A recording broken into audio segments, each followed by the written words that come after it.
May sumulpot na dambuhalang asul sa kalsada at hawak nito ang isang bata. Tumba ng mga pulis kaya ang mga tao sa paligid parang estatwa sa takot. Akmang kakainin na ang bata nang biglang naputol ang braso ng halimaw, gawa ng bida natin. Formang simple lang, nakaasul na t-shirt at shorts. Nakatago ang mukha sa cap at itim na maskara. Binitawan ng halimaw ang bata at sinugod ang bida. Ligtas ng sibilyan, kaya oras na para sa bakbakan. Sinalo niya ang atake ng isang malupit na bira na bumaon sa halimaw sa semento. Bago pa makatayo, sinundan agad ng isang sipa na nagpatalsik dito sa isang gusali. Wala sa pagkawasak. Sinubukan pa ng halimaw na kumagat, pero sinipa niya ang bunganga nito. Wasak ang panga. Para matapos na, tinuluyan niya. Tinapos ni Bro ang laban sa sunod-sunod na suntok. Sobrang lakas, naging abo ang halimaw. Namhumupa ang alikabok, lahat ay tahimik. Hindi makapaniwala ang mga usisero. Pero yung gulat, naging hiyawan at palakpakan. Kahit todo pasalamat ang ina at ang mga tao, walang kibo ang ating bida. Tinangguan lang niya ang ina, saka lumipad. Habang nawawala siya sa impapawid ng soul, naiwan ang mga saksi na napatunayang totoo pala ang mga alamat. Hindi lang pala kwento ang mga superhuman. Totoo sila. Nasa Soyon High School sa Encian, isang boring na klase sa ethics ang naistorbo para sa lecture tungkol sa sakuna. Hindi raw ito mapipigilan ng tao. Para sa mga estudyante, totoo yun. Kasi ang mga halimaw sa labas ay sakto sa deskripsyon. Sa likod ng classroom, dalawang estudyante ang busy sa isang viral video.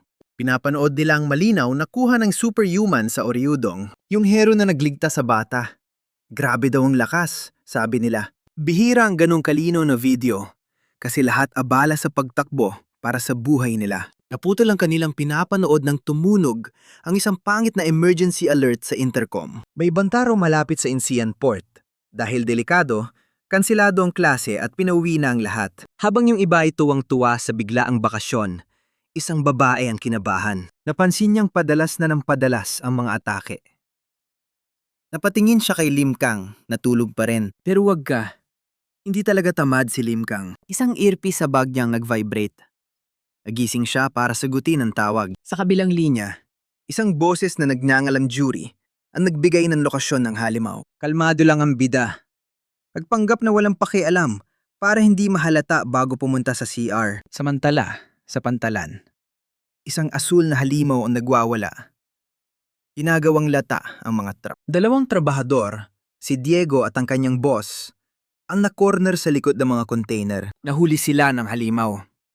Si Diego ay tinapon na parang basahan. Nang susuguri na sila, humarang ang boss na may dalang tubo para makatakas ang kasama. Handa na sana ang boss sa kanyang katapusan, pero biglang lumingon ang halimaw. Hindi nito pinansin ng mga tao at binuhat ang isang malaking container. Pinaikot niya ito at ibinato sa mga manggagawa. Bago sila madaganan, dumating si Lim Kang. Suot ang kanyang puting sombrero at maskara. Sinalubong niya sa ere ang container at sinira sa isang suntok. Sa paglapag niya, bumasak ang sementong tinapakan. Sinabihan niya ang halimaw. Delikado ang pagtatapon mo ng mga gamit. Nakatayo si Lim Kang sa harap ng halimaw, habang ang handler niyang si Jury ay kabadong nanonood. Subukan mong kausapin muna bago mo banatan. Dahil kung may isa sa kanila na nakakapagsalita, baka may malaman sila tungkol sa pinagmulan nila. Sinunod niya ang utos at tinanong ang halimaw kung naintindihan siya nito. Kaso, mukhang walang interes sa usapan ng halimaw. Sa tanong ng bida, nagapoy sa galit ang balat ng dambuhala at gumulalas ng dagundong na halos ikabasag ng tenga. Hudyat yun na, mas naging mabangis pa ang nilalang. Humarurot ang halimaw na ikinabigla ng bida, kaya napalundag siya para salagin ang sipa. Sa lakas ng tama, gumulong si Lim Kang sa sig. Agad niyang nagets na ditugma sa laki nito ang bilis at lakas. Samantala, live na pinapanood ng lahat ang sagupaan. May news helicopter na umiikot sa itaas para sa broadcast. Sa baba, dumating na ang Special Forces. Dala ang mga tangke at railgun, pero nanonood lang muna sila. Batid ng kapitan na palamuti lang ang ordinaryong armas laban sa ganong kalibreng banta. Ayon sa militar, di hamak na mas malakas ang bida sa firepower nila. Pag bumagsak siya, GG na ang lungsod. Lalong tumindi ang bakbakan sa pantalan.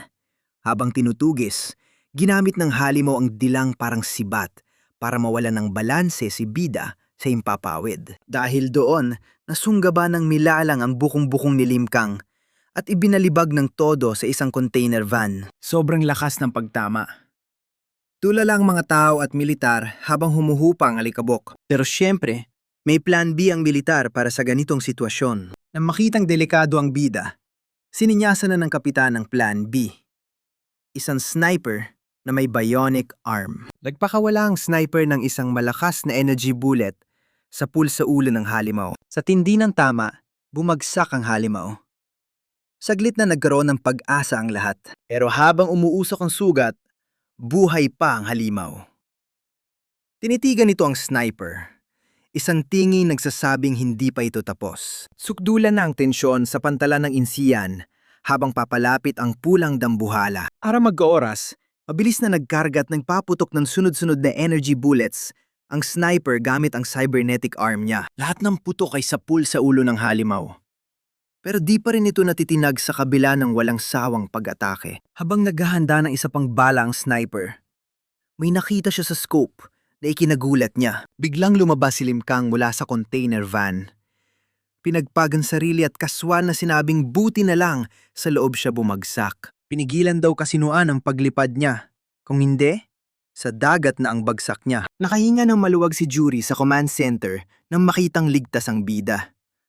Agad siyang bumalik sa trabaho. Sinabi kay Kang na mukhang isa na namang bigong halimaw. Ayaw magsalita o baka bobo lang. Kaya wala nang dahilan para maghinay-hinay. Tapos na ang information gathering, kaya nagpa siya si Limkang na tapusin na ang banta ng tuluyan. Sumibad siya ng sobrang bilis na binyak ang lupa. Saka siya lumundag sa ere para sa finishing move. Halatang nagulat ang halimaw sa biglang paglakas niya. Pero huli na para kumilos. Isang malakas na sipa mula sa itaas, ang pinakawalan ng bida na agad nagpabagsak sa nilalang. Sinundan niya ito ng paghawak sa mukha ng halimaw at ibinaon sa semento na lumikha ng pagsabog at shockwave na yumanig sa mga helicopter. Ang resulta? Lahat ay napatahimik, mula militar hanggang news crew. Akala nila tapos na, pero biglang nanginig ang katawan ng halimaw at naglabas ng maitim at kakaibang likido. Hinain ng itim na enerhiya ang mga labi at sumabog, nag-iwan ng isang malaking hukay. Nag-aalala si Jury, pero si Limkang ay kalmado lang. Sigurado siyang wala na ang banta. Ramdam niyang tumigil ng pag-andar ng otak nito. Pero kampante niyang sinabing kung babalik man to, tatapusin niya ulit ang buhay nito. Ikinumpara pa niya ito sa mas mahirap na laban sa isla ng Amihan.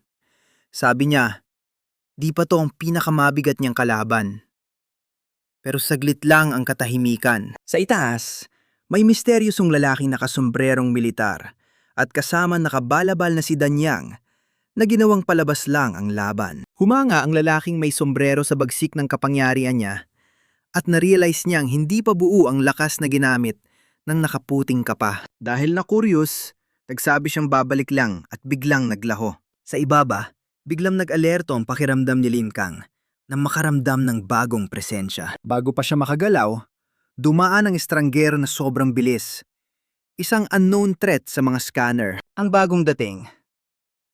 Isang lalaking may mahabang puting buhok, itim na marka sa mukha, at isang mapanuksong ngiti nakatayo sa harap ng bida. Kinilala siya nito bilang ang sikat na superhuman na nakaputing kapa. Kaharap niya ng bida ang lalaking puti ang buhok, habang may isa pang nakarosas na balabal na nanonood mula sa tuktok ng crane. Dahil mapagmatsyag, agad dinalerto ni Limkang si Jury tungkol sa ikalawang tao. Live pa rin sa balita ang buong pangyayari.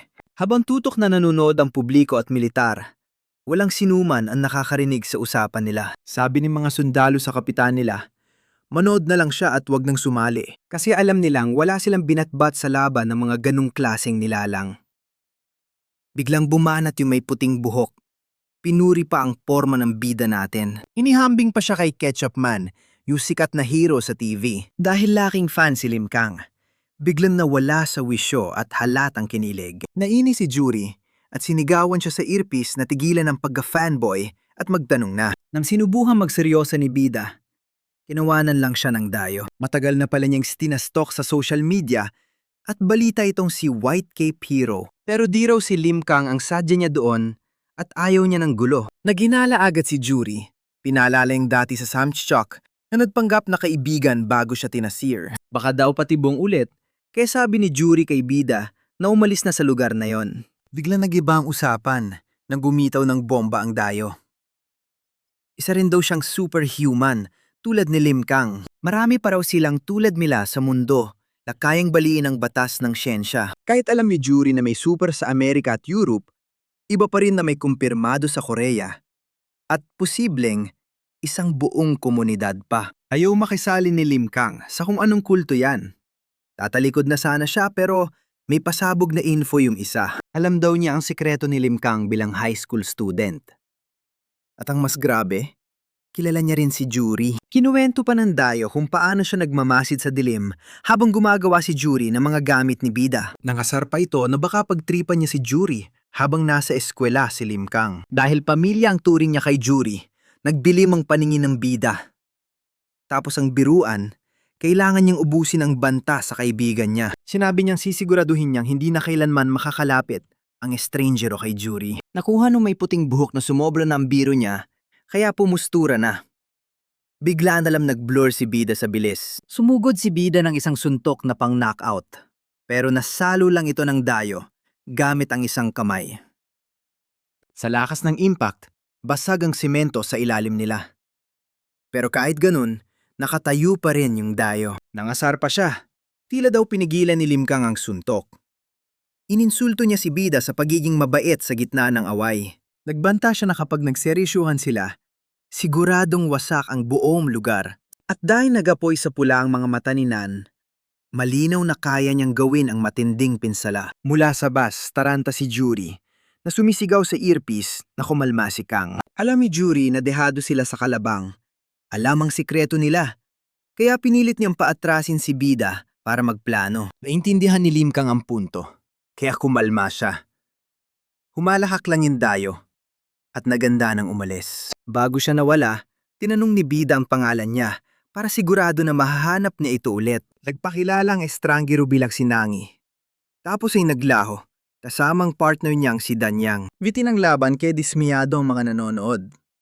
May isang Ben na nagrereklamo, habang sa isang mamahaling opisina naman, tahimik na pinapanood din na Big Day Bashalov at ng isang blondie na boss ang nangyari. Sabi ng boss, umurong lang sila para hindi maging sementeryo ang syudad. Pero nagdududa pa rin siya sa motibo ni White Cape. Sa pantalan, sinubukang magpasalamat ng dalawang trabahador na niligtas ni Lim Kang sa pag-alok ng mainit na nilaga. Pero hindi sila pinansin ng ating bida at lumipad na lang paalis. Nag-iwan ng malakas na shockwave. Habang nadiligpit ang militar, nagsalita ang sniper na may robotic arm sa kapitan. Sinabi niyang parang mga laruan lang ang pinakamalakas nilang bala laban sa mga ganitong kalaban. Dahil walang silbi ang mga sandata nila, takot siyang mamamatay lang silang lahat sa wala. Ang eksena ay lumipat kay Commander Beck, oy ng Anti-Inhuman Special Forces na nag-aasikaso sa bangkay ng halimaw. Inutos siya sa kapitan na huwag pansinin ng ibang ahensya at ikarga agad ang bangkay sa isang itim na sasakyang may markang Transport Vehicle 101. Pagsara ng rampa, umarangkada ang sasakyan papunta sa isang secret location na kilala bilang Falcon Area. Agad namang nag-report si Beck sa isang malaking politiko na si Marquez Gerald. Kahit na may mga namatay sa insidente, wala man lang pakialam si Marquez. Sinermunan pa niya ang commander sa pag-abala sa kanya at nagreklamo tungkol sa publiko na para sa kanya ay mga langgam lang. Habang dinadala ng eroplano ang bangkay, umakyat si Marcus Gerald sa isang entablado sa ilalim ng bandila na nangangako ng bagong henerasyon. Peke ang ngiti niya nang humarap sa madla.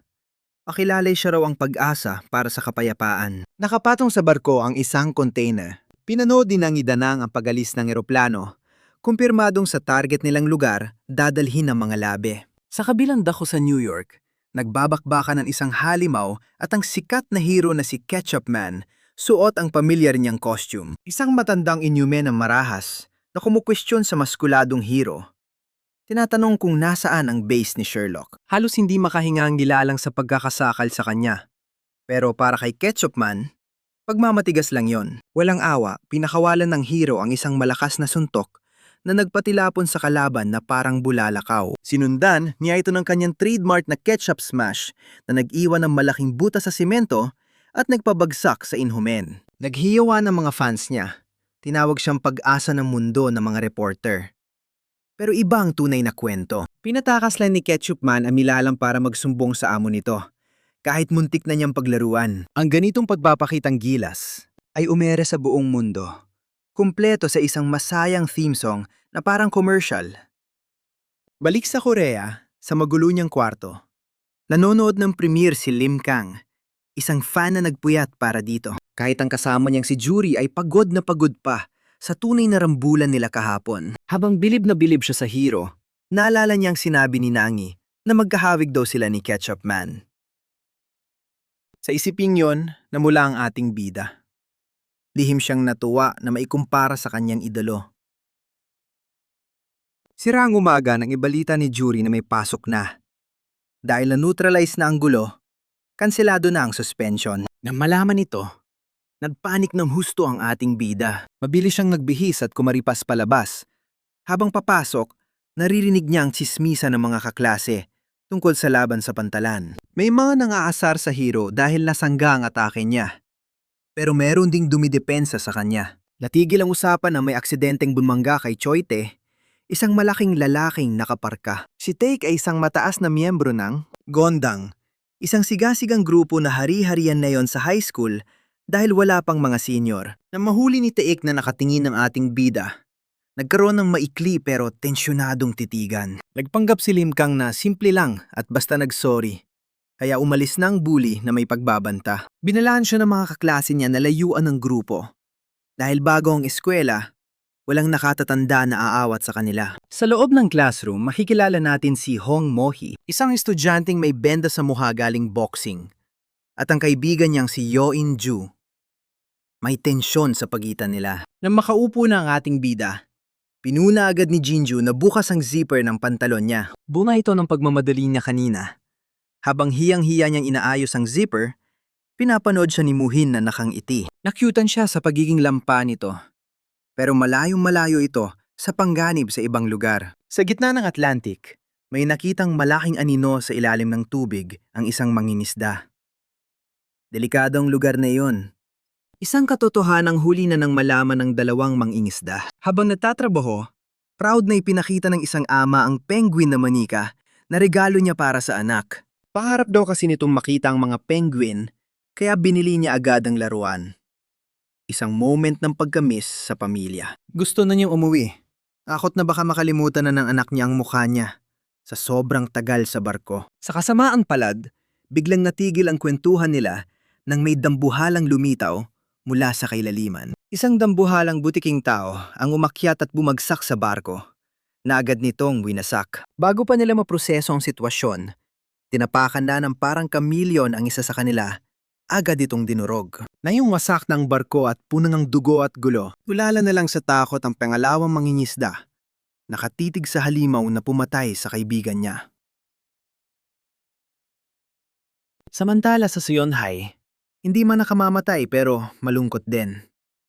Nag-lecture ang math teacher na si Park Chang-sik. Paliwanag niya, 3 beses nang lumitaw ang mga nilalang na ito, may taon pa lang. Dahil dito, matinding takot na ang nararamdaman ng lahat. Para maintindihan ng mga estudyante ang sitwasyon, ipinaliwanag niya kung gaano kalakas ang mga halimaw na ito. Sabi niya, kayang-kaya daw ng mga yon wasakin mga tangke.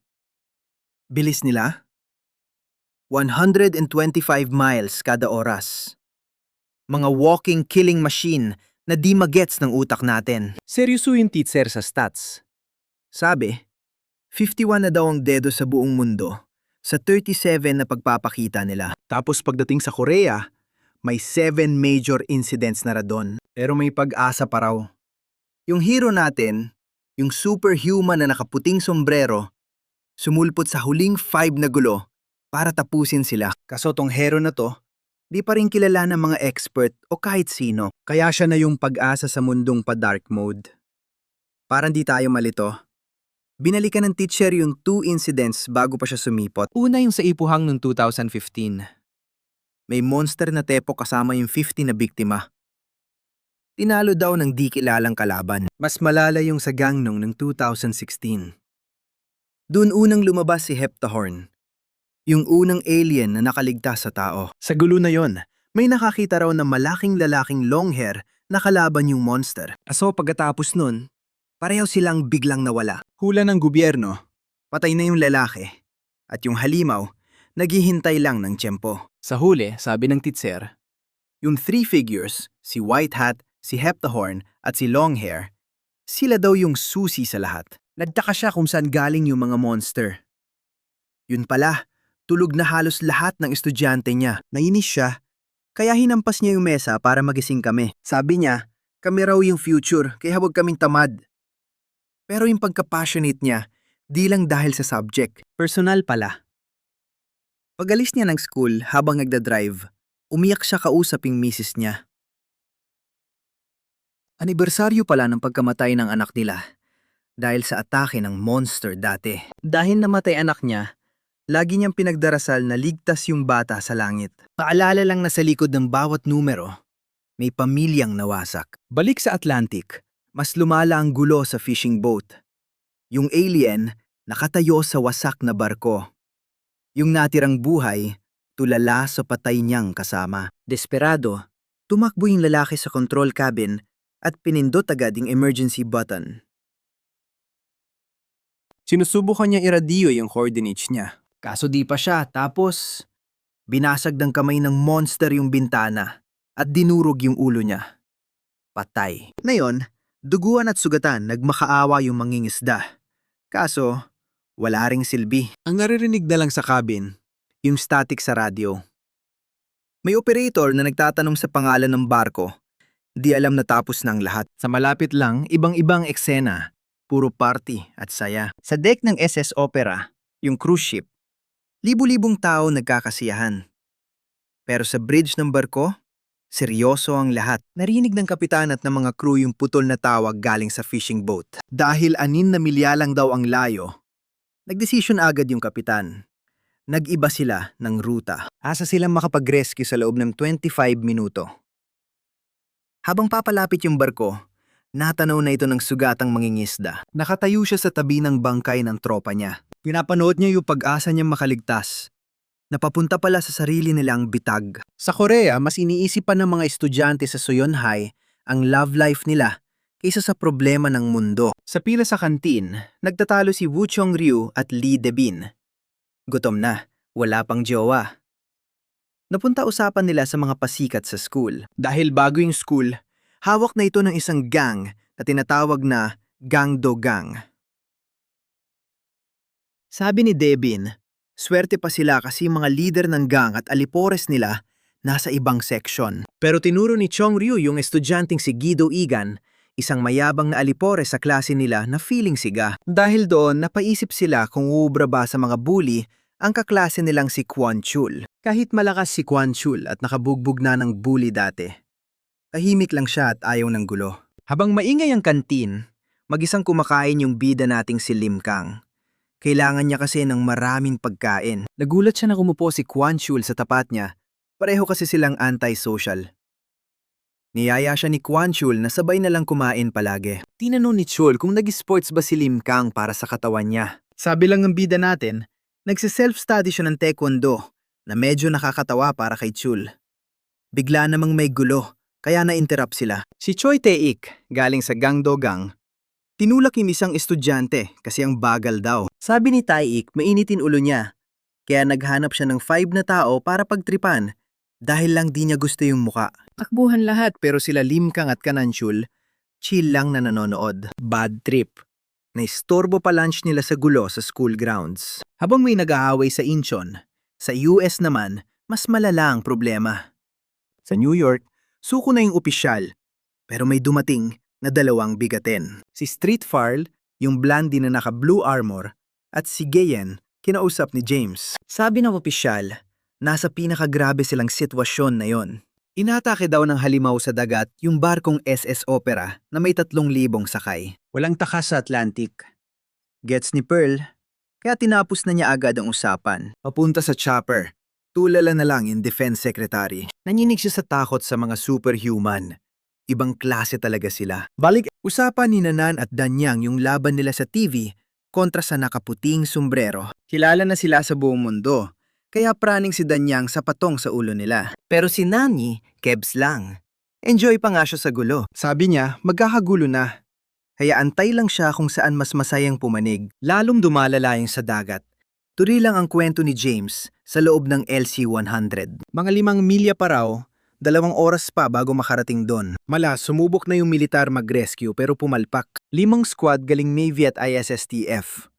Wala nang contact after 20 minutes. Siguradong todas na lahat ng sundalong pinadala. Dahil palpak, desperado na gobyerno. Papunta kasi sa Florida yung barko. Takot silang umabot sa lupa yung halimaw at mas malaki ang pinsala. Ang plano, pasabugin ang barko ng Luke. Damay lahat bago makalapit. Kadiri yung plano, pero focus si Pearl. Sabi niya kay James, huwag kang ninig dyan. Sabi niya, andito na ako, iba na to. Tapos, balik eksena sa Seonhai. Sa kantin, naghahanap ng away si Choi Tai, yung bully. Bad trip yata. May napili siyang biktima, sinabunutan dahil lang nakaharang sa daan. Nung magkakagulo na, sumingit si Hong Mohi. Di natakot sa mga bully. Gulat lahat. Di nila inakalang lalaban yung babaeng may benda sa panga. Panik lahat pero sila Lim Kang at Kanul, nanonood lang. Walang pake. Nagulat si Choi Tai nung una, pero biglang nagalit ng todo. Tiningnan niya si Mohi tapos sabi, nababaliw ka ba sa pagkain dito? Pinaramdam niya hindi siya takot manakit ng babae. Sabay akmang sasampal. Bago tumama, sinalo ni Kanul yung kamay. Bored na. Sinabing totoong ang mahina sila. Inasar niyang weirdo si Taik. Nagulat din iba. Kilala pala si Kanul. Ayun, naggagulatan na. Pikon na pikon sa pakikialam. Sinipa ni Taik si Chul, tumilapon sa mga mesa. Akala ng mga alipores, tapos na. Pero tumayo si Kanul. Parang walang nangyari. Hinamon niya yung bully. Naghiyawan yung mga tao. Gustong makitang matalo yung gago. Sumugod si Kanan Chul, flying kick. Tapos isang malakas na suntok sa pangga. Sobrang lakas, natakot yung mga alipores nung makita nilang dehado yung boss nila. Dura ng dugo si Taik. Nag-flex ng Moses. Alam niyang dito madali. Sabi niya, walang awa-awa. Si Kanan Chul, kalmado lang. Pinakikiramdaman siya. Hait malakas yung tama, gising pa rin. Di magiging madali ito. Nung magra-round 2 na sana, may biglang sumulpot. Sumingit si Namgong. Isang siga na mint green ang buhok at may gintong ngipin. Leader ng gundugang. Nakakatakot. Kaya iniisip ni Muhi kung tao pa siya, lalo na't may teacher na parating. Yung leader na mukhang labanos, pinatigil agad ang away. Kinaladkad niya si Taik palayo, pero binalaan muna si Chul na magkikita sila ulit. Dahil lumampas ito sa linya. Tahimik ang lahat nung umalis na sila. Nagbulungan sa takot ang ibang estudyante. Naisip na parang preso sila sa ganoong eskwelahan. Si Lim Kang naman, walang pake, tuloy lang sa pagkain. Dumighay siya ng malakas sabay reklamo na akala mo kung sino tong mga buang na to. Nandidiri yung mga babae sa kabilang mesa. Hindi alam na yung maingay ang pinakamalakas sa planeta. Samantala, sa gitna ng bagyo sa Atlantic, nagbago ang eksena. Sinabi ni James, ang kontak nila kina Street Pearl at Guyan Withdraw na nasa SS Opera na sila. Kahit sobrang taas, pinilit ni Pearl na buksan ang pinto ng chopper. Suot ang earpiece para konektado kay James sa itaas. Bago tumalon, may pasabog na mensahe si Pearl sa gobyerno ng Estados Unidos. Andito na raw siya, kaya kansilahin na ang nuclear strike. Talo ng dalawa sa gitna ng kidlatan. Bumagsak sila sa deck ng barko at nabasag ang sahig sa lakas. Naabutan nila ang gulo, nagkalat ang mga gamit. Sa madulas na deck, humanda na sina Street, Pearl at Guyan. Sigurado si Pearl na malapit lang ang kalaban dahil sa tindi ng pinsala. Ang di nila alam, may nakamasid. Sa loob ng wasak na barko, isang dambuhalang halimaw ang nakatitig kay Pearl. Bawat galaw niya, minamatyagan. Mula sa chopper, sinusubukang i-guide sila ni James ang kanilang tech support. Kasi yung barko ay parang masena iba-ibang itsura kada palapag. Imposibleng basta-basta makita ang kalaban. Kaya kailangan nilang gumawa ng desisyon. Sabi ni James, maghiwalay sila para mas mabilis. Si Pearl sa baba, Si Gayen sa taas. Nagbaba na si James na kahit ito ang pinakamabilis na paraan, baka harapin nila ang kalaban ng mag-isa. Di na nag-aksaya ng oras si Pearl. Tumalon sa gilid at ginamit ang lakas para bumaon sa metal na pader habang pababa. Pagdating sa baba, sinira niya ang pader para makapasok. Napunta siya sa isang malaking bodega. Puno ng kargamento ang lugar at walang bakas ng gulo. Sabi ni Pearl, mukhang normal naman lahat. Mas grabe ang lagay ni Gayen. Sa taas, puro patay ang naabutan niya. Lahat ng importanteng kwarto, tulay, control room, information center, puno ng bangkay. Lalo silang kinabahan ng pumalya ang linya. Nasa lugar sila na parang Bermuda Triangle. Malakas ang interference. Walang silbi si James sa chopper. Nakikita niya sila, pero hindi makapag-whining o tulong. Sa ingay ng static, may narinig si Gayen na umuungol. May isang survivor. Kaso yung matanda, nasiraan na ng bait dahil sa nangyari. Imbes na tulong, sinigawan pa si Gayen na parang demonyo. Wasak ng isip niya sa nakita. Samantala sa kargahan, mas magandang tagpo ni Pearl. May batang sumilip, kilala siya. Kinalma ni Pearl ang bata, pero natawa pa ng itama ito sa pagtawag sa kanya ng Mrs. Sa paghahanap ni Gayen, pumasok siya sa Grand Event Hall. Sobrang baho ng dugo. Gulat siya na makita sa malayo may isang babaeng blonde, kamukha ni Street Pearl. Nagdaka siya paano nakaakyat agad ang kasama niya. Nilapitan niya ito, isang malaking pagkakamali. Pagharap nito, maputlang muka at may pulang mata. Biglang bumuka ang katawan nito at naging bibig. Sumugod ang halimaw at sinakmal ang balikat at tagiliran ni Gayen. Tumilapon siya, duguan at gulat na gulat. Dahil nagpanggap ang halimaw bilang kakampi niya, malubhang sugat ni Gayen at kalaban niya ang isang manduloko ng walang backup. Dahil kumampante si Gayen sa anyo ni Pearl, nakatanggap siya ng malakas na unang atake. Habang nakahandusay sa sakit, naisip niyang kung hindi siya umilag, sa pulsahan ng ulo niya. Pero grabe na ang tama. Putol na ang kanang braso niya. Kahit masakit at pawis, nag-iisip pa rin siya. Pinanood niya ang pagbabago ng anyo ng kalaban. Lumitaw ang ulo ni Pearl sa ibabaw ng dambuhalang asul na leeg. Nag-ibang anyo pala ang kalaban. Gets na ni Gayen. Hindi ito sa lamang kero. Isa itong delikadong shapeshifter. Para di bumigay, pinakita ni Gayen kung gaano siya katibay. Ginamit niya ang natirang kamay para ipulupot ang itim niyang balabal sa duguan niyang balikat. Yung panapal na yun nang bumubuhay sa kanya. Galit na galit, sinigawan niya yung halimaw na isauli ang braso niya bago sila magbakbakan. Habang nagkakagulo sa dining hall, yung iba sa team, hirap din. Sa taas ng barko, si James, basang-basa sa gitna ng bagyo. Dahil sa interference sa bugang earpiece niya. Sa radar na lang siya umaasa para makita ang team. Kinabahan siya nang makitang gumagalaw si Gayen na parang buhay na ang nakataya. Sa takot niya, pinababa ni James ang piloto kahit masama ang panahon. Samantala, nasa cargo hold pa rin ang totoong Street Pearl.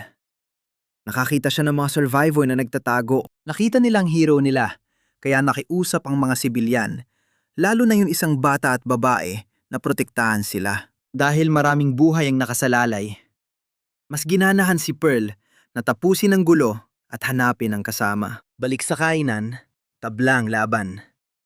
Nabalik na sa tunay na anyo ang inyumen, isang dambuhalang may asul na kaliskis.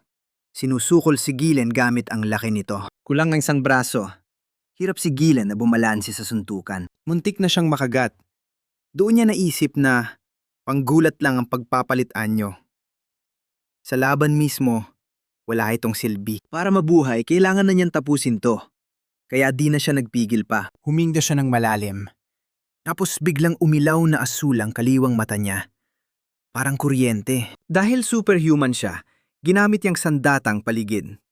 Binasag niya ang isang bariles. Imbis na tumapon ng alak, pinatigas niya ito sa hangin. Naging parang bubog na tumama sa halimaw. Gulat na gulat ang kalaban. Para tapusin, kumuha si Gilen ng bote at binasag para tumalim. Ginamit niya ang kapangyarihan niya sa natirang alak para gumawa ng matulis na sandata. Sawa na sa laro, tinutok ng isang brasong mandiridma ang bagong armas sa halimaw. Tatapusin na niya ang kamalasan. Para maintindihan, kailangan nating balikan kung paano siya na-recruit. Sa isang surveillance room, pinanood din na James at ng kasamang si Ben ang footage ng interogasyon ni Gayen. Nagduda si Ben. Matapang daw tingnan yung bata, pero di naman mukhang delikado. Pero kinontra ni James yon at kinuwento ang history ni Gayen. Siya lang mag-isa, tinumba niya ang Blood Street Gang. Tapos pinatulog niya ang Safari Gang ng walang galos. Dito kaya ng gobyerno, kaya naging sikat na tao si Gayen. Sa footage, lumabas ang tunay na kapangyarihan niya. Kausap si Street Pearl. Sinabi niyang malakas nga siya. Pero ang pinaka nakakatakot niyang nagawa ay ang pagpapatigil sa pagdugo ng mga sugatan. Sabi ni Gayen, kaya niyang patigasin agad ang kahit anong likido sa 10 metrong lapit. Kape man o tubig. Kaya niyang baguhin ang molecular composition nito na ginagawang sintigas ng diamante. Kahit labag sa batas ng agam at nakakapagod, nagagawa niyang sandatang simpleng tubig, mas malakas pa sa baril. Ngayon, sinusubok yung kapangyarihan niya. Walang hinto yung halimaw.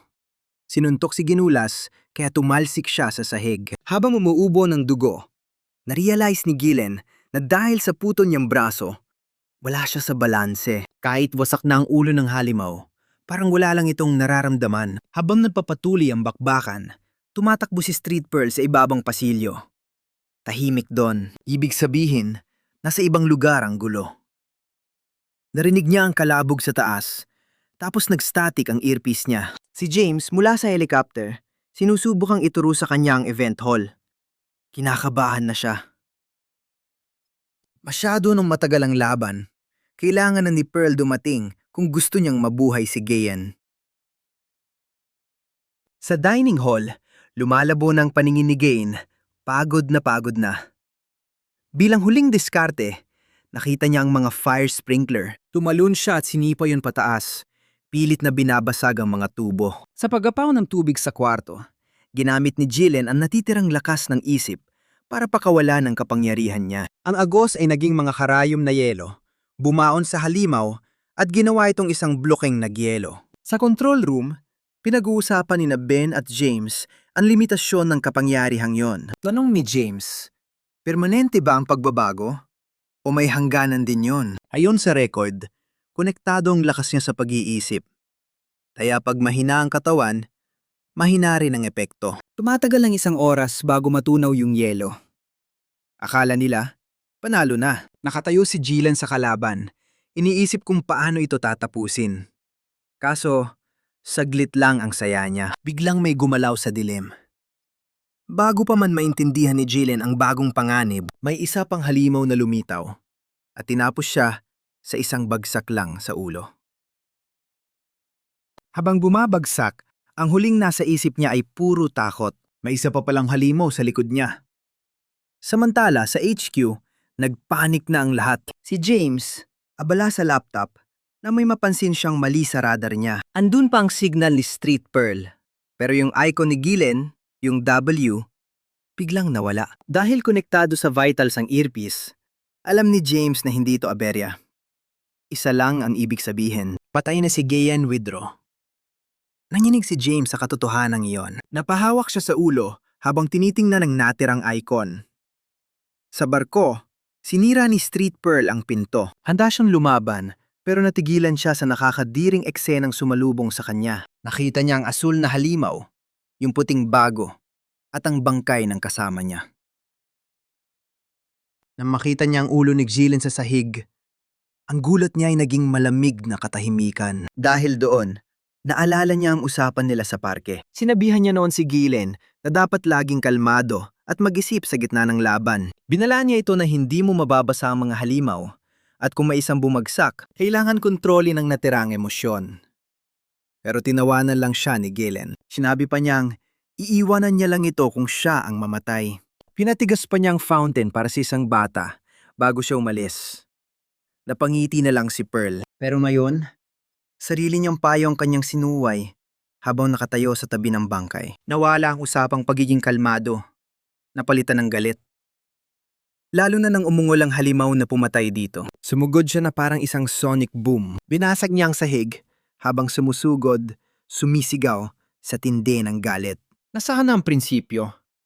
Habang ibinabaw ng mukha ng halimaw sa sahig na yumanig. Sinundan niya ng malakas sa sipa sa likod, pero hindi pa tapos ang laban.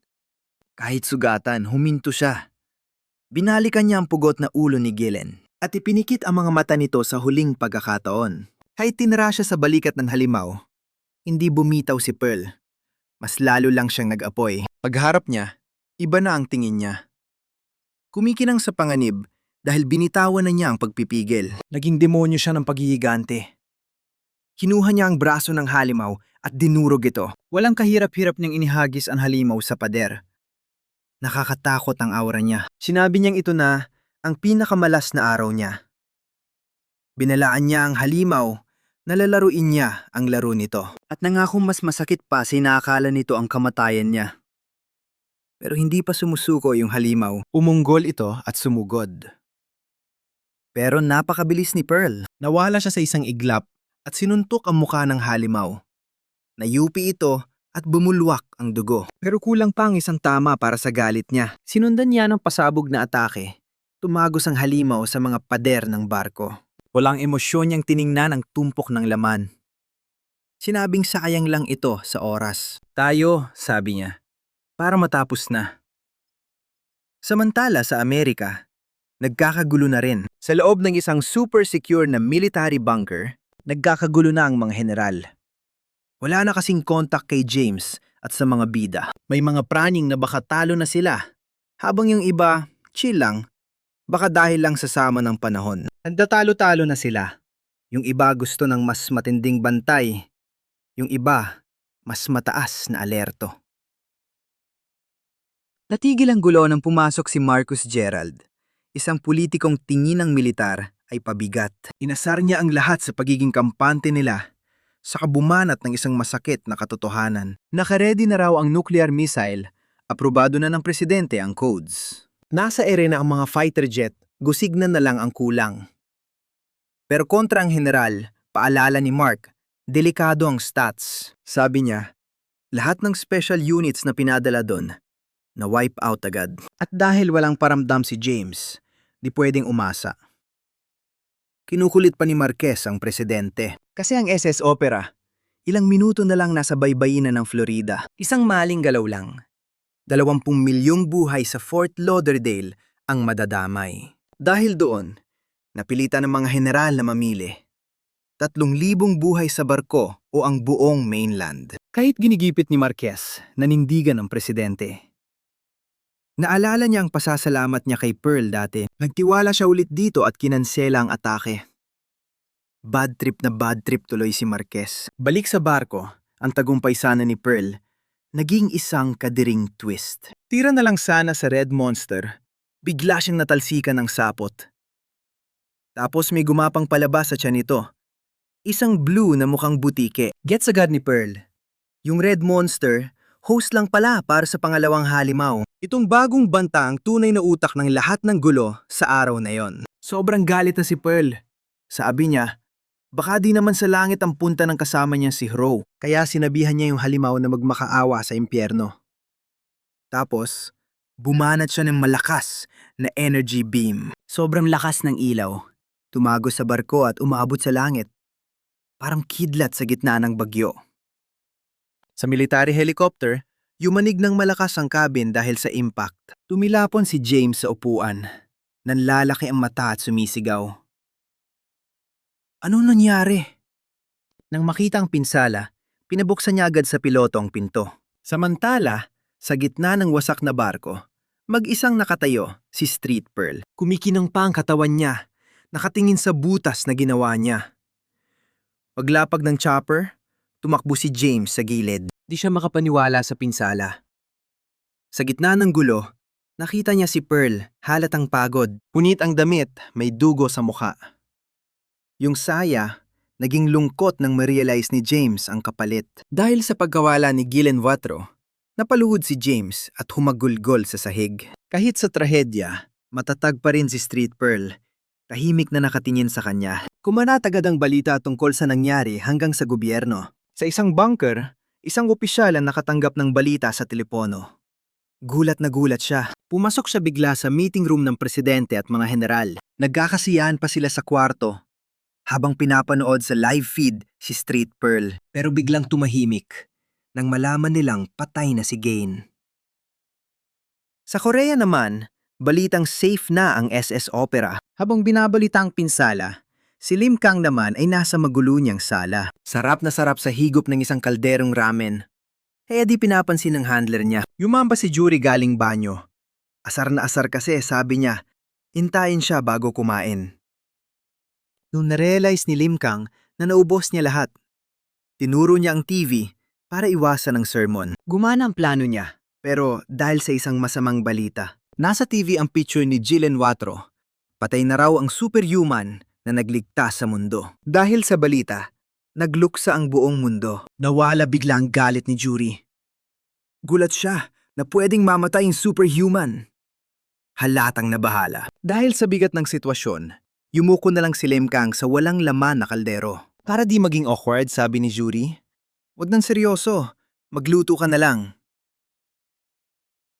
Samantala, sa tuktok ng building, nanonood si Nanggi at Danyang ng broadcast. Sa isang malaking screen, habang gulat na gulat si Danyang sa patayan, tawa lang si Nani. Sabi niya, hindi naman daw immortal ang mga yon.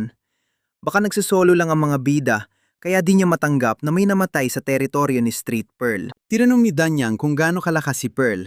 Sabi ni Nangin, nagkasagupan na sila dati. Naalala niya, kahit galit na galit ito, piniyagan pa rin siyang umalis. Isang matinik na masid na tulad niya. Kung iba daw ang desisyon nun, baka di na sila nagkita ni Danyang. Magulo pa rin ang resulta ng misyon sa Florida. Si James, humaharurot sa highway sakay ng itim na kotse, halatang balisa. Gamit ang burner phone, ginising niya si Ben na nagtaka sa tawag ng madaling araw. Pawisan si James at nanginginig sa takot. May chismis siyang dala. Nawawala daw ang bangkay ni Jillian Widrow bago pa dumaong ang barko. At dahil nasa dagat pa yon, sigurado siyang hindi lang tumali sa listahan. Kaya kanseladong libing para ilihim ang insidente. Nandidiri si James pag nanakaw daw sa patay. Sobrang bastos daw. Inutos niya kay Ben na i-check ang data ng barko habang may meeting siya. Sa Korea naman may sariling drama si Juri. Naalala niya ang mensahe ng kapatid niyang feeling henyo sa Amerika. Tapos narealize niyang bangkarot na siya. Hinala niya, inubos ni Lim Kang ang pera nila dahil sa katakawan. Kaysa umasa sa pa-allowance ng kapatid, diskarte na lang siyang kumita ng sariling pera. Swerte, nakakita siya ng flyer ng Alicap Arm Wrestling. May premyong 8 milyon. Solusyon! Inawagan niya agad si Lim Kang na nasa school, nagkakaguluhan sa gym. Pero nakumbinsi ni Juri na i-cancel ang lakad nila para isali si Kang sa paligsahan. Balik sa DC, chinek ni na James, Pearl, at Ben yung report sa masaker. Ang daming patay. Sabi ni James, nabawasan sana ang casualty, kundi lang sa taas, nag-focus ang mga halimaw. Utang na loob daw ito sa mga sundalong nag-focus sa mga halimaw para makatakas ang mga sibilyan. Ayon kay Street Farl, 2 ang kalaban. Isang gagambang monster at isang butiking nag-iiba ng anyo. Dahil kayang magpanggap ng butiki bilang kakampi ni Guyan, hula niya tinrider si Widrow habang pagod kaya napugutan. Ending? Ang misteryo. Nasaan ang katawan? Kasi ang mga bangkay ng monster at ibang biktima ay di naman ginalaw. Kaya sinadya talaga ang pagkuha. Sabi nila James at Ben, imposibleng umalis mag-isa yon. May nagnakaw sa barko. Hiningi na ni Ben ang CCTV footage. Sana sa isang linggo, mahuli na ang salarin. Pero yung arm wrestling sa Korea, hindi lang pala mga bida natin ang interesado. Sa comp shop, nakita ng bully na si Choi Taik yung flyer. Dati wala siyang pake. Pero malaki ang premyo. Para sigurado ang panalo, tinipo niya ang buong barkada para duminahin ang event. Kaya ayun, magkakaupakan ang bida natin at ang mga siga ng school. Nagsimimula na ang Alicap Arm Wrestling sa LC Auxiliary Stadium. Grabe, triple, ang dami nang sumali kumpara nung nakaraang taon. May eliminations para mabawasan agad ang tao. Top 3, may premyo mula 1 hanggang 5 milyon. Pero ang habol talaga ng lahat ay ang Legend Trophy para sa tunay na champion. Sa gitna ng dami ng tao, halatang kinakabahan si Juri. Hindi dahil sa laban, kundi dahil darating ang Hollywood star na si Ketchup Man At kailangan nilang umabot sa airport bago mag-alas 5 ng hapon. Kaya kailangan manalo agad ni Lim Kang para mahabol nila. Naghanda pa si Jury ng couple uniform na Ketchup Man. Game na game naman ang bida natin, excited na makita ang idol niya. Nang tinawag ang number 82, tinulak ni Jury si Lim Kang sa registration. Pinaalala niya ang training nila. Kailangan umarting nahihirapan para di mahalata. Ang malas lang, di matantiyan ng bida natin ang sarili niyang lakas. Unang kalaban niya, isang malaking mama na minamaliit ang isang high school student. Pero nawala ang yabang niya na maghawak kamay sila. Huli na mag-gets niyang bakal ang kapit ni Lim Kang. Wasak yung mesa sa isang tama. Yung kalaban, bula-bibig, diretso ambulansya. Buong umaga, ganyan lang ang eksena. Sunod-sunod sumabak ang mga siga, tulad din na Merciful Tiger, Motik, at si Kuya na naka-pink. Lahat porma at bilib sa sarili kay Lim Kang. Maya-maya lang, lahat sila karga na sa stretcher papuntang ambulansya. Pati host ng torneo, napansin ng sobra-sobra na ang napipilayan. 82. Sa kabila ng gulo, tapos na ang elims at inanunsyo na ang knockout stage bracket. Ang mga natira, iba-iba ang trip at mukhang mga delikado. Nandiyan si Nikolai Choso, ang Zeus ng Bulgaria, at pang-apat sa mundo, haharapin si Limon Go ng ESUBO Academy. Ang bida nating si Lim Kang, makakatapat si Yan Yong, isang mongheng galing Gwim Temple na may sariling cheering squad ng mga kapwa monghe. Pero mas bangers ang tao sa away ng dalawang miyembro ng Gando Gang, si Gang Mo at Choi Tai. Dahil nagkataon sa bracket, magkatropa pa naman, kailangan magpatayan para umabante. Habang yung ibang pinalista, seryoso ang muka at handang-handa na. Sa taas ng mga ulap, yung aktor na si Matt Dion, biyaheng Korea, naka first class. Bida siya ng Ketchup Man, pero tinatrangkaso naman. Para lang masunod ang isang promo contract, pinipilit siya ng manager niyang si Rose na isuot ang buong superhero costume pagdating niya. Kahit bad trip si Matt sa sikip ng suit. Para sa fans na naghihintay sa airport, go lang siya. Nag-hero mode muna siya bago midlip ulit. Samantala sa tournament, level up ng lokohan. Nagharap ang dalawang taga-Gandugang, si Choi Taik at Namgong Muk, sa laban na dapat sanay luto na para manalo ang boss nila. Inutusan niya magpatalo si Gangmo. Pero matigas ang ulo ni Gangmo, ayaw sumunod. Sa halip tinanggal niya ang salamin niya.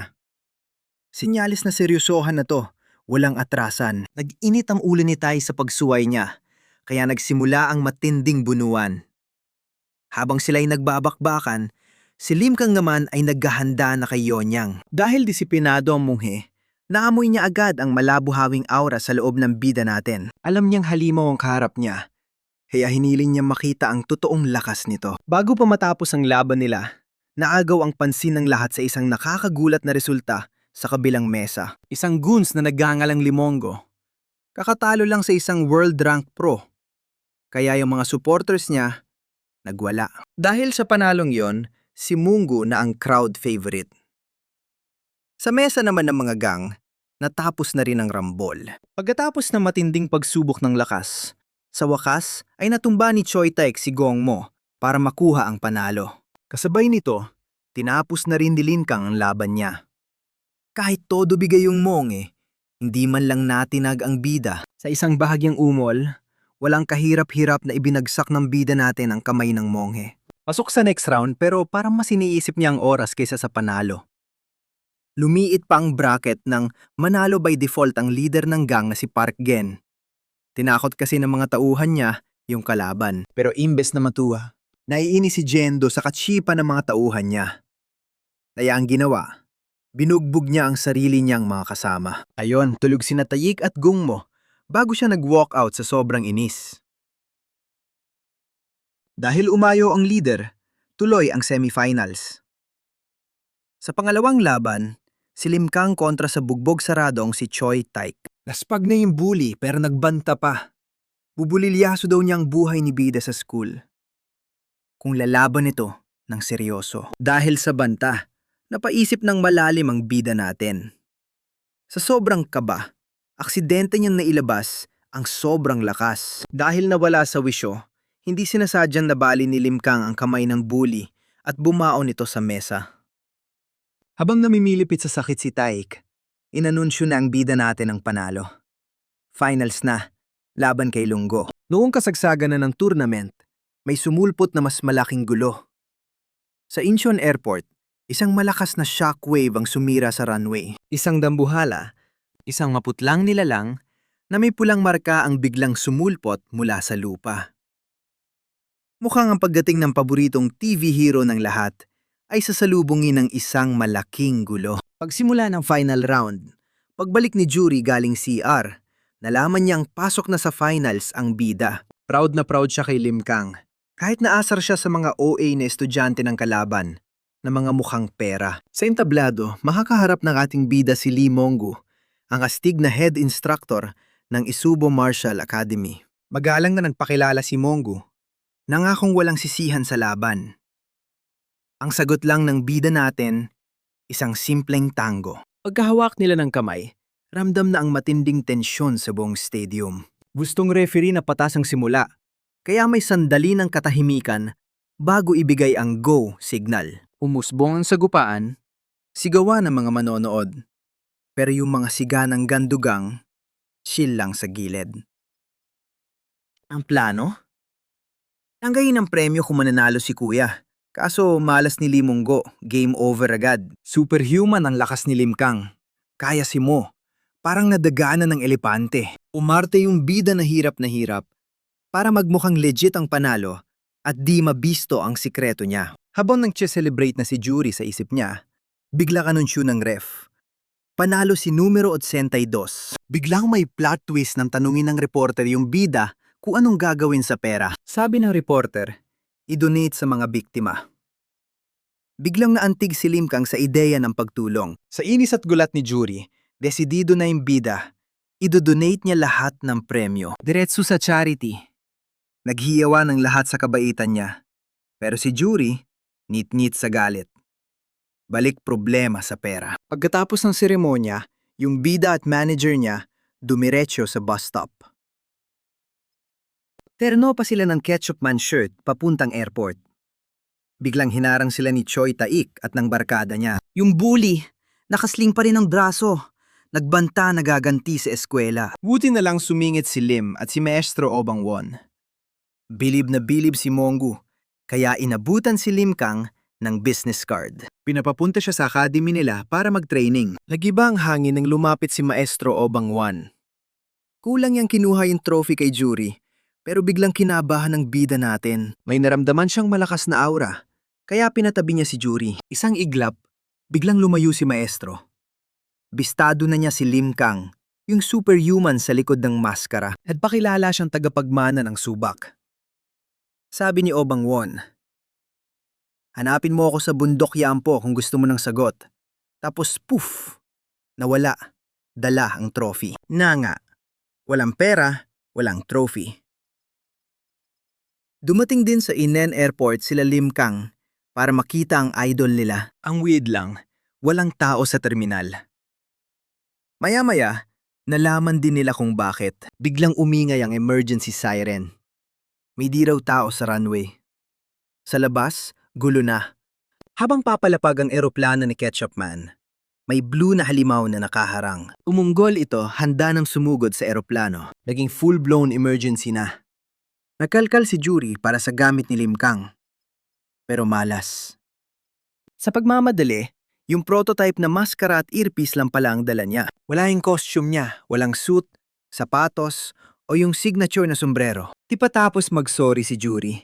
Hinablot na ng bida yung gamit at suminit sa mga taong nagtatakbuhan. Para sa costume problem niya, may nakita siyang lalaking nakaputing baseball cap. Pagdaan sa siksikang escalator, mabilis niyang dinukot yung sombrero. Naiwan yung lalaking tulala. Pagkatapos, dumiretso si Lim Kang sa CR para mag-transform. Sumilip muna siya sa salamin. Nakita niya yung Ketchup Man shirt niya bago ito hubarin para ilabas ang matipunong katawan. Tinanggal ang sticker sa ninakaw na sombrero. Isinuot ang maskara at game na ang bida natin. Samantala, yung flight, KC 777 at 44 sakay si Matt Dion palapag na sa Inan. Chill lang sana sa eroplano, kaso nakita ng piloto yung malaking blue na creature sa runway. Bago pa makaangat ulit, tumalon yung halimaw, basag ang simento. Sinalpok nitong makina't pakpak sa air. Sumabog at nag-crash land ang eroplano. Dahil sa pagbagsak, natrap sa usok ang mga pasahero, kasama ang sugatang si Matt Dion. Dahil sitting duck na lang ang eroplano, lumapit ang halimaw para tapusin ang lahat. Dinurog nito ang isang forklift, binuhat, at akmang ibabato sa cockpit. Sakto noong malapit nang bumagsak ang bakal sa mga survivor, sumulpot ang bida natin. Mula sa bubong, sinipan ni Lim Kang yung forklift ng sobrang bilis. Naging pira-piraso ito. Swabeng lumapag ang ating bayani sa pagitan ng mga pasahero at ng halimaw. Yung blue na creature na shock, nalaman nitong yung target niya ay may protector na. Ang superhuman na nakaputing takeb. Steady lang si Lim Kang sa runway. Seryoso ang tingin niya sa likod ng maskara habang bumabagsak ang alikabok sa paligid. Sa loob ng wasak na eroplano, isang duguan na pasahero ang di makapaniwala sa nakikita. Kilala agad si Hero. Yung sikat na nakaputing kapa. Yung blue na halimaw umumol ng sobrang lakas. Pero si Bida, chill lang.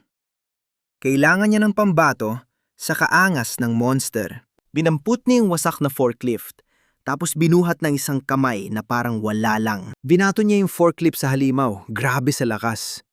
Yung monster, napatalon, tapos sumabog yung makina. Habang bumababa sa usok yung halimaw na pula ang mata, lumipad si Lim Kang para salubungin ito, sabay bigay ng malakas na tuhod sa tiyan. Sinundan niya agad ng suntok sa ulo, bagsak yung halimaw at nabutas ang semento.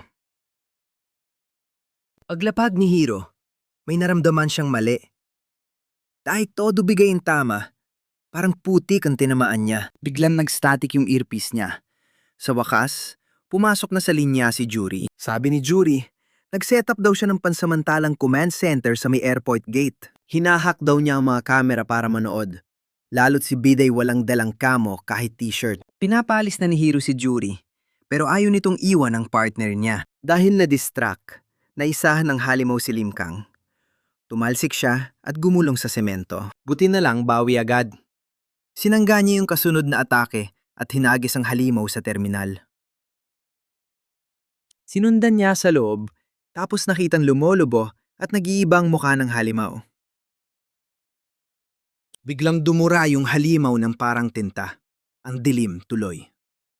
Napilitan si Hero na sumugod ng patingin. Gumanti siya ng suntok sa namamagang mukha ng halimaw. Napansin niyang parang liquid yung balat nito. Umatras yung halimaw, tapos may balita na naman si Jury. Yung video feed na gamit niya nakashare pala sa news network. Live na live si Hero sa buong mundo. Na-bad trip si Lim Kang kasi hindi pa rin umaalis si Jury sa delikadong lugar. Diet ni Jury, team sila kaya di siya atras. Gets ni Hero yung loyalty, pero balik focus sa kalaban. Inilarawan niya yung kalaban bilang parang sumisigaw na pugita na ang hirap basahin. Habang naglalaban sila, yung simpleng one-on-one naging all-out war na. Habang focus si Hero sa kalaban, biglang pumintig at lumobo ang katawan ng halimaw. Simula pa lang pala yon. Biglang umulan ng 12 malalaking itlog mula langit, bagsak sa runway. Dahil sa mga itlog, nagbagong buong sitwasyon para sa lahat. Sa command center, hindi makapaniwala sina Street Pearl sa pinapanood. Nalaman nilang iba na ang kalaban ni Hero. Naging sabay-sabay na ang laban dahil biglang lumaki ang problema. Naisip ni Ben kung dapat na nilang i-recruit si Hero. Kasi parang hindi na ito kakayanin mag-isa. Naging delikado na talaga ng mapisa ang mga itlog. Sa loob ng terminal, lagot si Jury. Nasira ang tablet at earpiece niya dahil sa isang itlog. Wala na siyang kontak kay Hero. Habang tumatakas sa usok, tumalon siya sa rehas para iwasan ang bagong pisang halimaw. Lalong naging gipit nang maubusan siya ng smoke screens. Sa labas, mas lumala pa ang laban. Bumuka ang likod ng blue na halimaw. Tapos may lumabas na isa pang pula, parang parasite. Kahit mas static ang radyo, narinig niyang takot sa boses ni Jury. Nagdesisyon si Lim Kang na iligtas muna ang kaibigan. Kaso, ayaw siyang paalisin ng mga halimaw. Nang tatakbo na sana siya, hinarang siya ng blue. Nasuntok niya ito, pero sumulpot naman yung pula. Ibinagsak siya sa semento, lubog sa hukay. Sa loob, Si Jury naman ang nasa alanganin. Kahit takot, may nakita siyang babaeng natulala. Naisip niya hindi pwedeng sarili niya lang ang iligtas. Nang atakehin na ng halimaw ang babae, buong tapang na lumabas si Jury sa pinagtataguan. Pinalun niyang halimaw ng fire extinguisher. Kaso, walang talab, masyadong malakas. Nablot ang binti niya at ibinato sa pader. Habang duguan sa sahig, may narealize siya. Sa pagtingin sa anino, naalala niya si Lim Kang at kung gaano kalungkot lumaban ng mag-isa. Nang ibubuka na ng halimaw ang bibig para sa huling atake, may biglang suminggit. Isang combat boot ang tumapak, tapos may sumulpot na lalaking nakaitim na gear. Tinabig bigla yung halimaw. Si B pala yon, yung sniper na may bionic eye. Dahil dumating ng backup niya, mukhang babaliktad na ang laban. Kinontak agad ni B ang team niya, sinabing sa mga maliliit na kalaban lang mag-focus para matulungan yung bida sa main event. Sa malapit, bagsak si Jury, sugatan at hinggal kabayo, habang may nakaabang na halimaw sa itaas niya. Nang makita ang peligro, handa na si B na ipakita ang kanyang tunay na lakas. Inalis niya ang takip sa braso, at lumabas ang isang high-tech na kamay na bakal na umuugong sa lakas. Resulta, tunang ang malaking operasyon. Sabi ng isang scientist, dinawa ang braso niya para sa Kessler Rail, isang armas na sobrang lakas pero grabe kung lumaklak ng enerhiya. Yung problema sa enerhiya, sinolusyonan ng isang batang henyo na bagong salta sa ISS-TF America. Ginawa niya ang Natom capsule, isang bote ng asul na enerhiya na nagsisilbing baterya. Pero ang tech ay palyado pa. Kaya ang sundalo natin, naging parang guinea pig para sa armas na 2 minuto lang kada karga. Sa ngayon, may isang bagong panganak na halimaw na handang sumugod sa walang kalaban-laban na si Jury. Para pigilan ito, tinawag niya ang aso niyang si C, isang labrador na tumakbo sa mga guho na may suot na vest na puno ng energy pack. Kumuha si B ng Natom capsule sa vest at isinaksak sa braso niya. Sa tindi ng enerhiya, napasigaw siya sa sakit. Pero dahil sa lakas, nakapagpakawala siya ng suntok na parang bomba at tumalsik ang halimaw. Habang umiinit ang laban sa terminal, naging war zone naman ang sitwasyon sa runway. Winawasak ng mga halimaw ang eroplano, kaya nagpanik na ang mga pasahero sa loob. Si Rose, manager ng artistang si Matt Dion, sinubukang hikayatin ang mga lalaki na lumaban. Pero sinigawan lang siya ng isang duwag na pasahero. Sigaw niya, suicide mission daw na labanan ng mga halimaw na hindi tinatablan ng bala. Inakusahan pa niya ang mga sikat na akala nila ay palabas lang sa TV ang lahat. Natigil ang kawayan nang biglang bumukas ang pinto at may pumasok na halimaw. Yung matapang kanina, biglang tiklop. Itinulak niya ang isang babae para lang makatakas. Sa terminal, si B naman ay tuloy sa desperadong depensa. Gamit ang bionic eye, tinututukan niya ang mga nagtatakbuhang kalaban at bumanat ng isang sabog mula sa Kessler Rail. Pero nalaman niyang kahit ang armas na ito ay kulang ang isang tama para mapatay sila. Kailangan niyang tamaan ang iisang lugar ng 2 beses, kaya alam niyang wala siyang tsansa sa malaking halimaw. Nung ma-detect ng sensor niya na may paparating pa, chinek niya ang gamit niya. Isa na lang pala ang capsule niya. Dahil sa sitwasyon, parang tinanggap na lang ng sundalo na baka ito ng katapusan niya. Sa loob ng eroplano, biglang may isang dambuhalang puting kamao na bumuta sa bakal. Sa lakas na impact, nabiyak ang eroplano at may lumabas na isang anino mula sa usok. Ang anino ay si Matt Dion pala, suot ang kanyang ketchup man costume na sa sobrang astig ay nagpamanhid sa takot ng mga pasahero. Walang paligoy-ligoy. Iwinasiwas ni Matt Dion ang isang halimaw palabas ng eroplano diretso sa runway. Hindi pa tapos ang gulo, may isang babaeng sumisigaw. Tinuturo ang isa pang halimaw sa pasilyo. Buti na lang, inunahan na ni Matt Dion ang halimaw bago pa ito makasakit na iba. Sabi niya, bastos daw na hayop dahil babae pa ang tinatakot. Tapos sinawakan niya ang ulo ng halimaw. Ibinaon niya ang kanyang mga daliri sa anit nito ng todo lakas. Nana ang mga pasahero sa lakas niya. Iniisip kung superhuman ba talaga ang paborito nilang artista. Mas lalong gulat si Rose, ang manager niya. Naalala ang pasaherong ng asar na hindi nila alam ang totoo sa palabas lang. Mayong nakita na niya ang katotohanan, naiyak si Rose. Tumingin naman sa kanya si Matt Dion, seryoso ang muka. Alam niyang tapos na ang karera niya. Ngayon nabuking na ang kanyang sikreto. Nagpaalam siya ng maayos kay Rose. Nagpasalamat at sinabing fired na ito para hindi madamay sa gulo. Dahil wala na siyang babalikan sa dati niyang buhay, tumalon si Matt palabas ng eroplano. Sa lakas ng bagsak, bumasag ang semento at tumayo siya sa gitna ng pira-pirasong halimaw. Nagbiro pa siya na ang pulang likido sa sahig ay ketchup lang. Kahit angas ang dating, mukhang bad trip si Matt na kailangan pa niyang kantahin ang sarili niyang team song para ganahan. May sumugod na peste sa likod niya, pero isang backhand lang, dedo agad. Tuloy pa rin siya sa paglakad. Napatingin si Matt sa terminal at doon niya nakita ang pinakananay ng mga halimaw na punot dulo ng gulo. Sinabi niyang wala nang pakipake. Ubusin daw niya lahat ng salot. Live pala ang eksena kaya gulantang ang mga big time na sina Ben at James. Pati si Street Pearl na nga. Naalala niya nakasama si Matt Dion sa mga promo. Di niya akalaing may tinatagong alas pala ang idol niya. Habang tutok ang lahat sa runway, sa loob ng terminal, pataya na ang labanan. Yung sniper na si B, ginamit ang robot braso para tirahin ng energy blast ang ulo ng kalaban. Sa pool, tumba yung kalaban, pero si B napaluhod na sa pagod. Kaso, gumalaw pa yung buwisit. Ubus ng energy niya, kaya dinalhan siya ng aso niyang si C ng punyal. Si B sagad na sa pisikal at mental na pagod. Sa sobrang inis, wala siyang choice, kundi sugurin ng malapitan. Walang tigil niyang sinaksak yung asul na nilalang, kahit umuubo na siya ng dugo. Dala ng galit, tinunoy niya lang hanggang mamatay yung kalaban. Pagkatapos, bagsak si B sa ibabaw nito. Laspag. Sa malapit, tumahol si C, yung aso niya, para humingi ng tulong habang nakahandusay si Jury. Di makagalaw. Pinunod lang niya ang resulta. Sa labas, may bago. Isang malaking pulang monster na maraming galamay. Si Matt Dion, suot pa rin ang costume, handa na makipag-upakan. Pabiro niyang sabi, gagawin niyang octopus sashimi yung monster. Pero natigilan siya nang may makitang pagsabog. Naisip niya, tinamaan pala ng malakas si Lim Kang kanina. Pero saglit na ang kaba niya, may umangat na malakas na figura mula sa crater. Lumabas ang bida. Topless at bakat ang muscles, mas seryoso ngayon.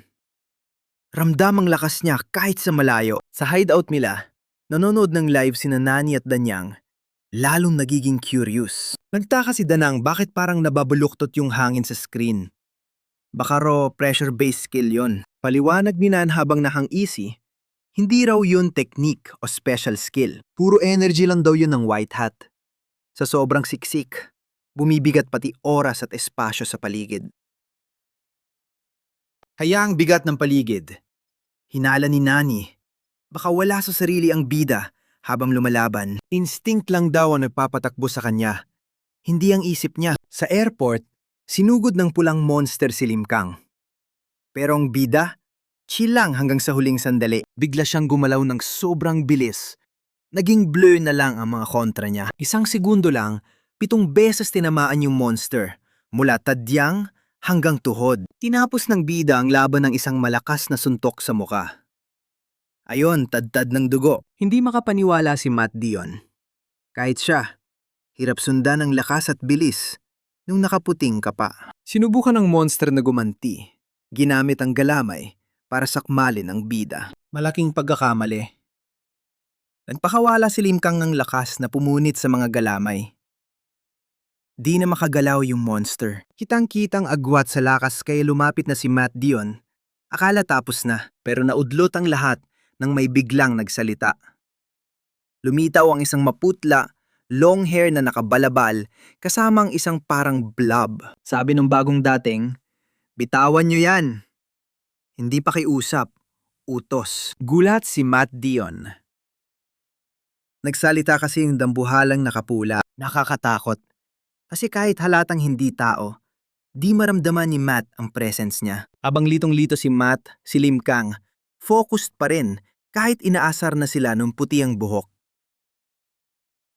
Puno ng pangmamalit yung boses niya.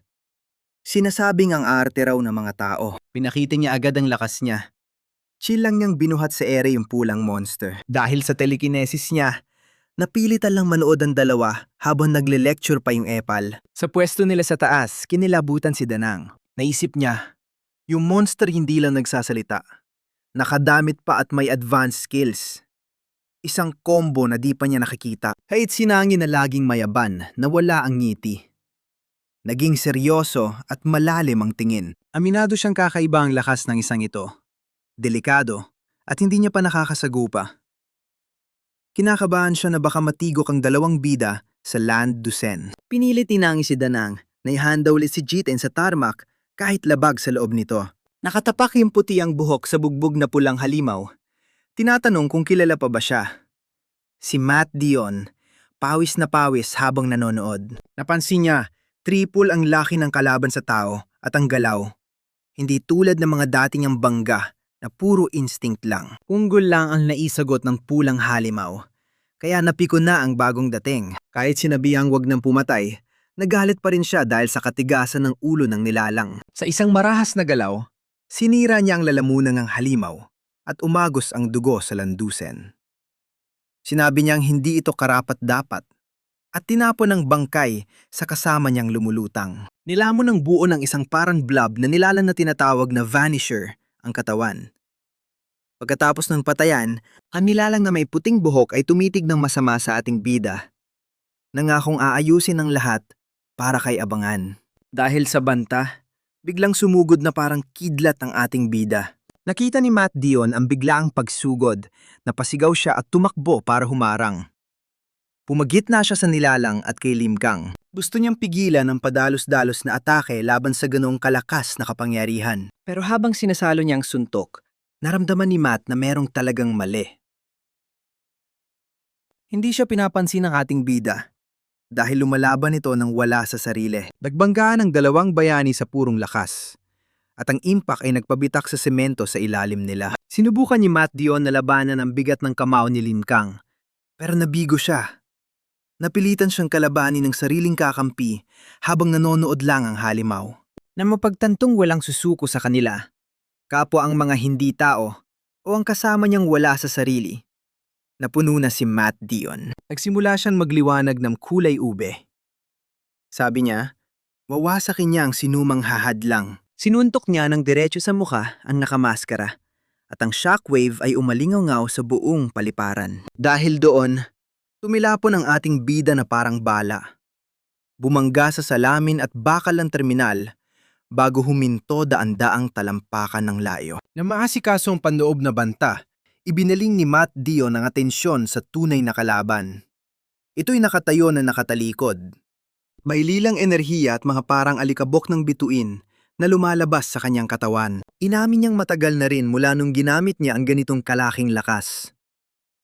Nagkatitigan sila ng nilalang na may puting buhok. Si Pan, na nanonood ng may malamig na interes, napansin na kinokonsentra ni Matt ang kapangyarihan sa kanyang mga kamay. Naging interesado ang halimaw sa pag-focus ni Matt, pero binaliwala rin nito ang kayabangan niya. Ang tensyon sa pagitan nila ay lumika ng isang malaking pagsabog ng enerhiya.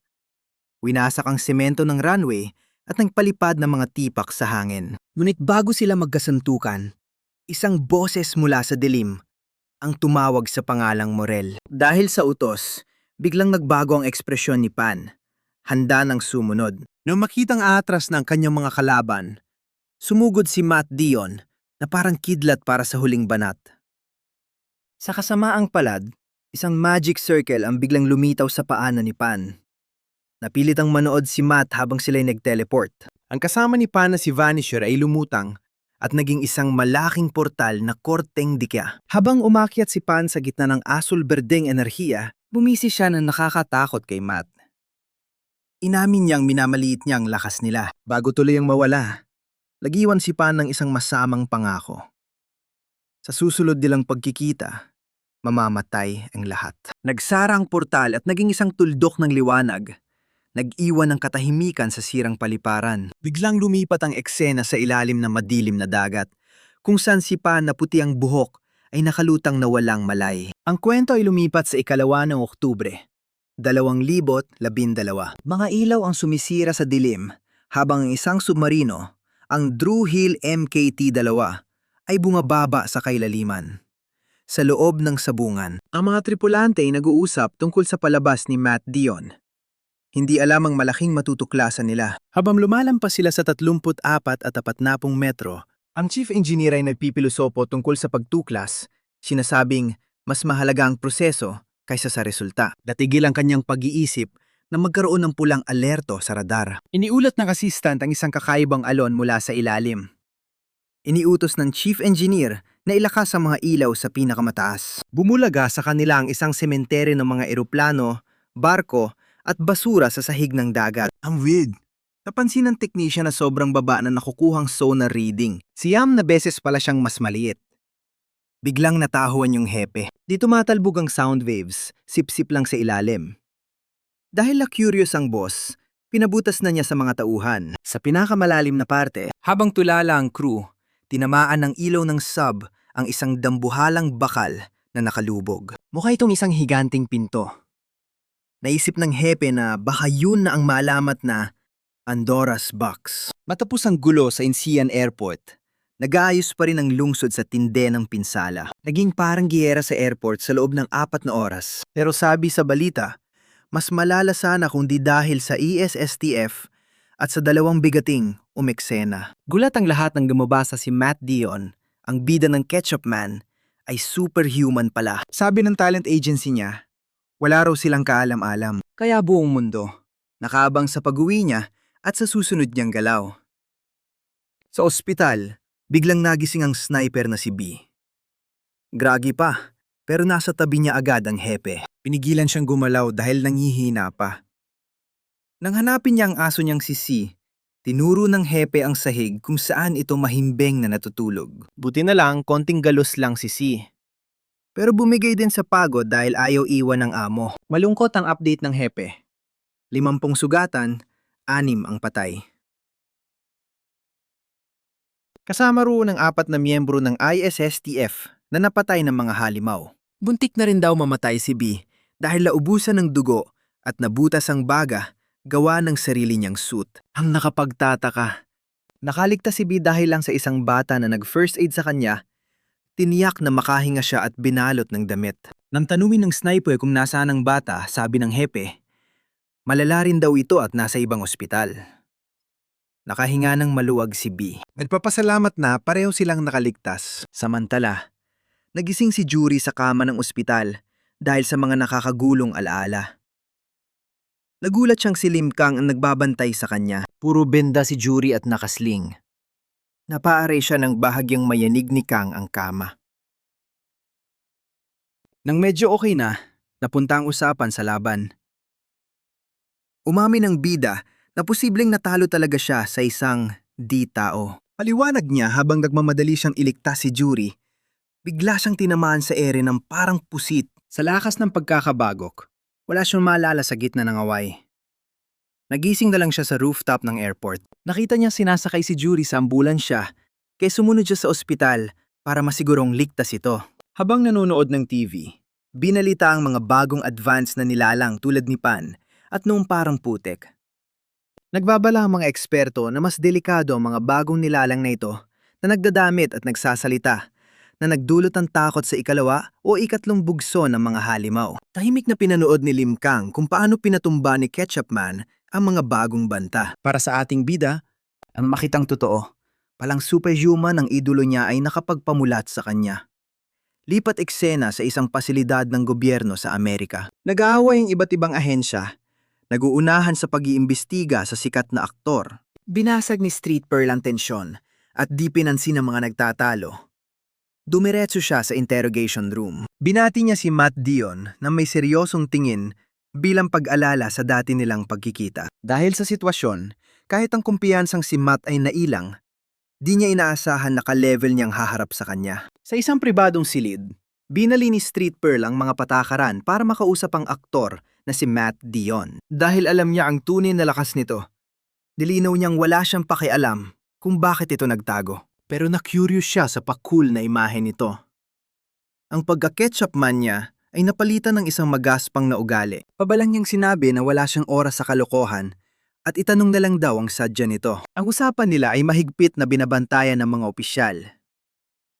Habang inis ang ilan sa diskarte ni Pearl, pinagtanggol siya ni James. Paliwanag niya, dahil superhuman si Matt Dion, kapwa superhuman lang tulad ni Pearl, ang tunay na makakaintindi sa kanya.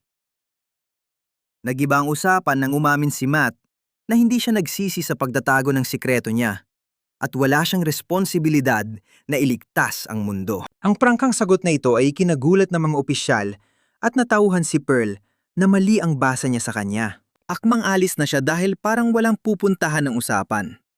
Pero pinigilan siya ni Matt nang banggitin ang namayapa niyang kasamang si Ro. Yung komento na yon, ang nagpasabog ng enerhiya ni Pearl, nayanig ang buong kwarto, pati baso ng tubig. Pinagsabihan siyang mag-ingat sa sasabihin, pero di natinag si Matt. Kinuwento niya yung sa airport.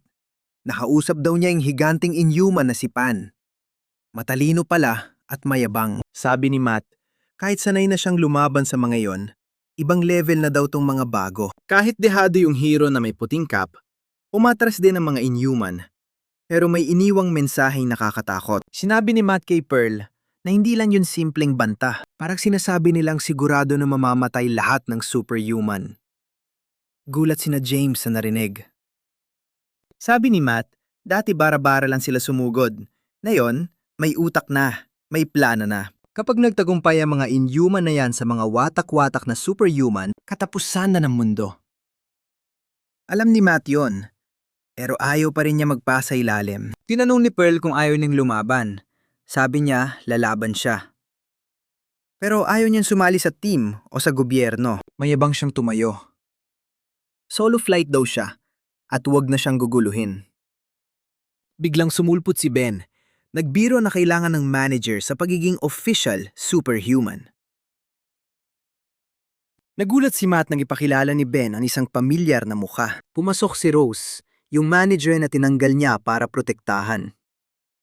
Habang nag-oorganisa sila sa Amerika, ibang eksena sa Russia. Ginigiya ni Kirillov si Maxim Basilov sa yelo. Bad trip si Basilov. Minumura niya yung halimaw na hinahanap nila kasi napapalayo siya ng gutom. Malapit sa katedral may nakita silang higanting yapak. Dahil sa inis at gutom, sumugod yung Ruso. Sabi niya, haharapin niya ang nilalang pag nakita niya. Habang stuck sa traffic, inisip ni Matt Dion ang pinagsamahan nila ng manager niyang si Rose. Naalala niya yung inuman nila, yung promise na walang iwanan. Pero ngayon, seryoso na siya. Sinabi niya kay Rose, wala nang oras sa drama. Masyadong critical ang sitwasyon. Nang tanungin ni Rose kung sasali na sila sa team ni na Santa Pelas, nag-ingat si Mac. Sabi niya, ayaw niya lang mautusan at sa dami ng paperwork.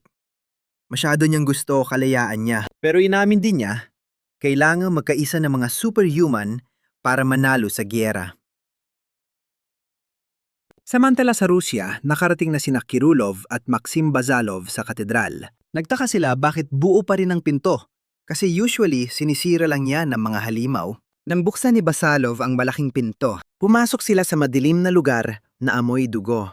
May napansin si Kirillov na kakaiba. Parang iisang enerya lang sa buong gusali. Puno pala ng mga dilalang na maputla at pula ang mata. Habang sinusugod sila, napansin ni Kirillov na hindi sila typical na tao. Kahit mga 3-4 na beses silang mas mabilis sa normal na tao, sobrang bagal-bagal pa rin nila kumpara sa mga halimaw. Umakyat si Kirillov para mag-obserba. Si Bazalov sumugod agad. Hinawakan niya yung isa. Leeg niya lang pala ang habon nito. Nung sinabi ni Kirillov na baka tao pa yan, sinuntok ni Bazalov yung isa para patunayan ang punto niya. Sabi niya, huwag magalinlangan. Amoy patay na, hindi na tao. Napangiwi si Kirillov sa tindi ng kasama.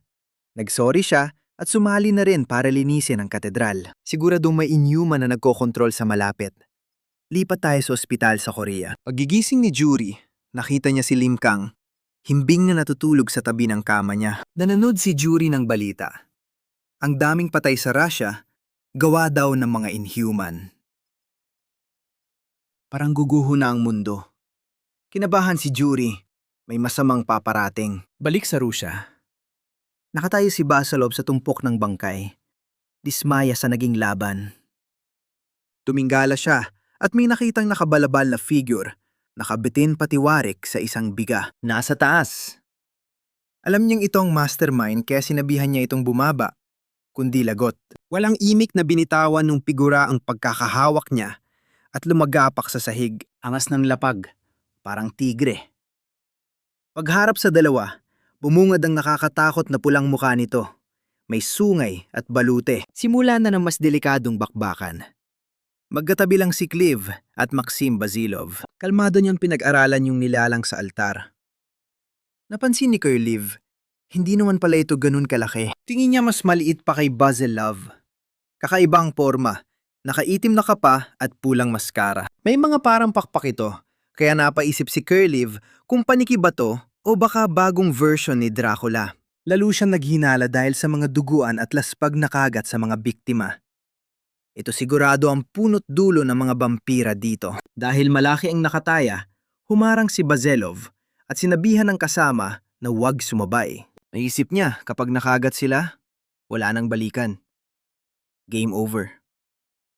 Kaya delikado tong laban. Nagready si Basilov, pinisilang pulso at kinayom ang kamao. Handa na siyang bumangga. Bilis niyang sumugod. Nilampasan lang ang mga upuan para banatan ng halimaw. Pero ang liksi ng kalaban, sinalo lang ang kamao ni Basilov. Tapos, lipad agad sa kisame bago bumalik sa altar. Napapabilib si Clive sa galawan ng milalang. Napansin niya, kayang dumepensa gamit ang paa habang kalmado. Hindi tulad ng iba na wala sa wisyo at puro instinct lang. Kontrolado nito ang bawat galaw. Lalo pang uminit ang eksena nang magbago ang anyo ng halimaw. Nag-transform na si Kalawang Anyo, napunta ang mga pakpak sa braso nito. Nag-level up ang problema na magsalita ang nilalang. Isa raw siyang mandirigma na utusan ng isang pan. Sabi pa, bilib daw ang tropa nila sa tumalo sa isang naggangalang fear. Nang malaman nilang may organisasyon pala, parehong nanga ang dalawa. Lito si Basilov sa panggalang OR, pero si Curliv nagsimula ng mag-isip. Mas malaking grupo pala to. Tapos na ang usapan. Bigla na lang sumigaw na nakakabingi ang halimaw at sumugod mula sa altar. Kahit sinubukan ni Basilov na hawakan ang mukha nito. Sobrang liksi talaga ng halimaw. Umararo ng suntok sa panga ni Basilov. Dugo. Talsik ang Ruso sa mga durog na gamit. Tinayuan pa siya. Nang asaran nilalang, hindi raw sila ang pumatay kay Oir. Wala raw silang kwenta. Mamamatay din naman lahat. Pero may exception daw. Gagawin niyan alagad si Basilov. Ang gagawin na ng halimaw ang kabalbalan. Biglang may humaginit na liwanag sa hangin. Sakto, umiksena si Curliv. Pinakawalan niya ng atake, sapul sa dibdib at balikat. Umatras ang halimaw. Sayang nga lang, hindi sa ulo tumama. Nakatayo si Curliv. Kumikislap ang kuryente sa daliri. Dahil ginago ng halimaw ang kasama niya, siya naman daw ang kalaro nito. Simula na nga seryosong ganti. Katabi ni Clive ang kasamang walang malay. Kaharap ang nakamaskarang halimaw. Kitang-kita ang gulat ng nilalang. Nakatitig sa sariwang sugat sa dibdib na hindi niya inaasahan. Sobrang bilis ng atake ni Curliv, kaya na-realize ng halimaw na ang lakas ng kalaban niya ay wala sa lohika. Pero nagbago ang ihip ng hangin na magsimulang maghilom ang sugat ng halimaw. Mga pulang hibla ng laman ang lagdikit-dikit para takpan ang sugat. Doon na gets ni Clive, mabilis mag-regenerate ang kalaban. Ngayon lang siya nakakita ng ganito katibay, kaya nagpa siya si Clive na ilabas na lahat. Hinubad niya ang kanyang balabal. Malamig ang titig, seryoso na. Kaswan niyang sinabi na galit siya sa mga hayop na parang paniki. Malinaw na gusto na niyang tapusin agad ang laban. Sumugod ang nilalang na parang anino. Pero si Curliv, hindi man lang natinag. Nang umatake ang nilalang, nagpakawala si Curliv ng energy slash. Gulat ang halimaw nang gumawa si Curliv ng sandata mula sa hangin. Lumitaw ang isang espadang di makita para sa lagi ng atake. Tapos sinundan ng mga kamaong bumugbog sa halimaw. Nagtapos ito sa isang dambuhalang kamao na bumaon sa halimaw sa sahig. Nagkalat ang alikabok at mga durog na bato. Habang humuhupa ang alikabok, biglang naalala ni Curliv kung paano niya unang nakilala si Basilov. Noon pa, sa gitna ng niebe, iniligtas niya ang isang bigaten sa paghati sa isang halimaw na asul mula sa anino. Nang pilit na tanungin ni Basilov kung sino siya, sinabi lang ni Curliv na isa siyang pintor at superhuman. Ngayon, tumayo ulit yung kalaban. Duguan, pero palaban. Aminado yung monster. Malakas si Curlive. Kahit nakapatay na raw ito ng mga superhuman dati, hindi niya inasahan ang ganitong level. Biglang nawala yung nilalang at sinipa si Curlive. Patalsik. Buti na lang, mabilis si Curlive. Gumamit ng asul na shield para harangin ang susunod na banat. Habang nagtitigan sila sa likod ng shield, doon nabunyag ang sikreto ng kapangyarihan ni Curlive. Sabi ni Curlive, hindi lang siya lumalaban. Nagdodrawing siya sa hangin. Gamit ang isip, nagiging totoo ang mga guhit niya. Palakol, espada, o shield, kahit anong trip niya. Dahil dito, kinatakutan ng pintor. Isa sa mga pinakadelikado at hindi mahulaan. Sa isang usapan nila dati, naalala ni Basilov na may halimaw na nahati sa isang binato. Ula niya, si Curlive ang may gawa. Kinumpirma ni Curlive, gumawa raw siya ng space axe. Ang alas daw niya ay yung sobrang bilis ng mga bato niya. Pinapabilis niya ang mga ito, gamit lang ang puro isip. Kaya halos imposible itong maiwasan. Pero, may mabigat na kapalit ang kapangyarihan niya. Inamin ni Curlive na sa bawat gamit ng kapangyarihan niya, unti-unting lumalabo ang paningin niya. Hindi pa siya bulag, pero bawat laban ay taya ang kanyang paningin. Sa laban sa katedral, may aso na panangga sa gitna nila. Para matapos na, gumawa yung pintor ng bagong sandata gamit ang enerhiya. Naglabas siya ng isang malaking mace. Ibinato niya ito ng buong puwersa. Sa puling nilalang, hindi nakahanda. Bumaon ang tinik ng armas sa kanya. Tumilapon siya sa mga upuan, bumagsak sa isang poste. Wasak ang poste, pero yung halimaw nakatayo pa. Kahit umuubo ng dugo, gising pa rin ang kalaban. Dismayado si Curlive sa tibay nito. Hindi umubra ang atake niya. Ramdam na niyang pagod. Habang nagdiningas na asul ang mata niya, may dugo ng tumutulo rito at lumalabo ang kanyang tingin. Naramdaman niyang lumalabo na. Sinubukan niya mag-focus, pero may puting ulap na sa paningin niya. Ang isang saglit na paglihis ng atensyon na yon ay halos ikamatay niya. Pagpikit ng pintor, wala na ang kalaban. Biglang sumulpot ito sa likod niya, handang kumalmot. Tumalsik ang dugo sa hangin, malalim ang sugat ni Curlive at bumagsak siya. Nakatayo ang halimaw sa ibabaw niya. Itinapak ang paa malapit sa kanyang ulo. Inamin itong mahusay si Curlive, pero handa na siyang tapusin ito. Napansin ng halimaw mga asul na enerhiya sa paa niya. Doon niya nalamang isang decoy lang yon. Mula sa balkonahe, lumitaw ang totoong Curlive. Ginamit ang huling lakas para magpalit ng pwesto. Kahit may dugo na ang mata at malabo na ang paningin, binanat niya ang pana at pinakawala nito. Tumagos ang bala sa dibdib ng halimaw. Bumaon ito sa sahig sa tindi ng lakas. Habang sumisigaw sa sakit ang monster, hingal si Curlive. Pero, iba talaga ang tibay ng kalaban. Sa sobrang tibay, hinawakan ng halimaw ang sibat at binunot ito sa sariling dibdib. Tumingala ito sa balkonahe, wasak ang muka, at nangakong papatayin siya. Gulat si Curlive, bigo ang pinakamalakas niyang atake. Buti na lang, may naalala siya tungkol kay Basilov. Inamin niyang sumama siya rito, dahil naniniwala siyang mas malakas si Basilov sa kanya. Ngayon, mukhang tama nga ang tiwala niya. Noong susugod ng halimaw, may anino sa likod nito. Gising na si Basilov. Handa nang bumawi. Tinignan ni Curlive ang kasama. Alala pero palaban. Matagal na raw niyang di nakitang ganun si Basilov. Seryoso ng laban. Nagtanong si Basilov kung tapos na ba ang laro. Bigla siyang tumingala. Nag-apoy sa liwanag ang mga mata niya. At ang mukha niya ay parang maskara ng matinding galit. Sobrang lakas ang pagbabago ng aura. Napaatras yung nakamaskara. Alam niyang nagbago na ang ihip ng hangin. Habang dahan-dahang tumatayo ang bayaning Ruso, hirap nang kumalma ang halimaw, habang dumudura ng maitim na dugo. Nagtaka ang halimaw, parang pumayat ang kalaban. Inasar niya ito pero palihim na siyang nagpapagaling. Matagal pa nang gumaling ang mga hiwa mula sa espada ni Curlive. Kaya humahagulgol sa sakit ang halimaw, habang ginagamit ang itim na enerhiya para ayusin ang katawan nito. Naisip ni Curlive na abala sa paghilom ang halimaw. Kaya sinabihan niya ang kasama niya na banata na ito bago makabawi. Kaso, walang pakialam si Basilov.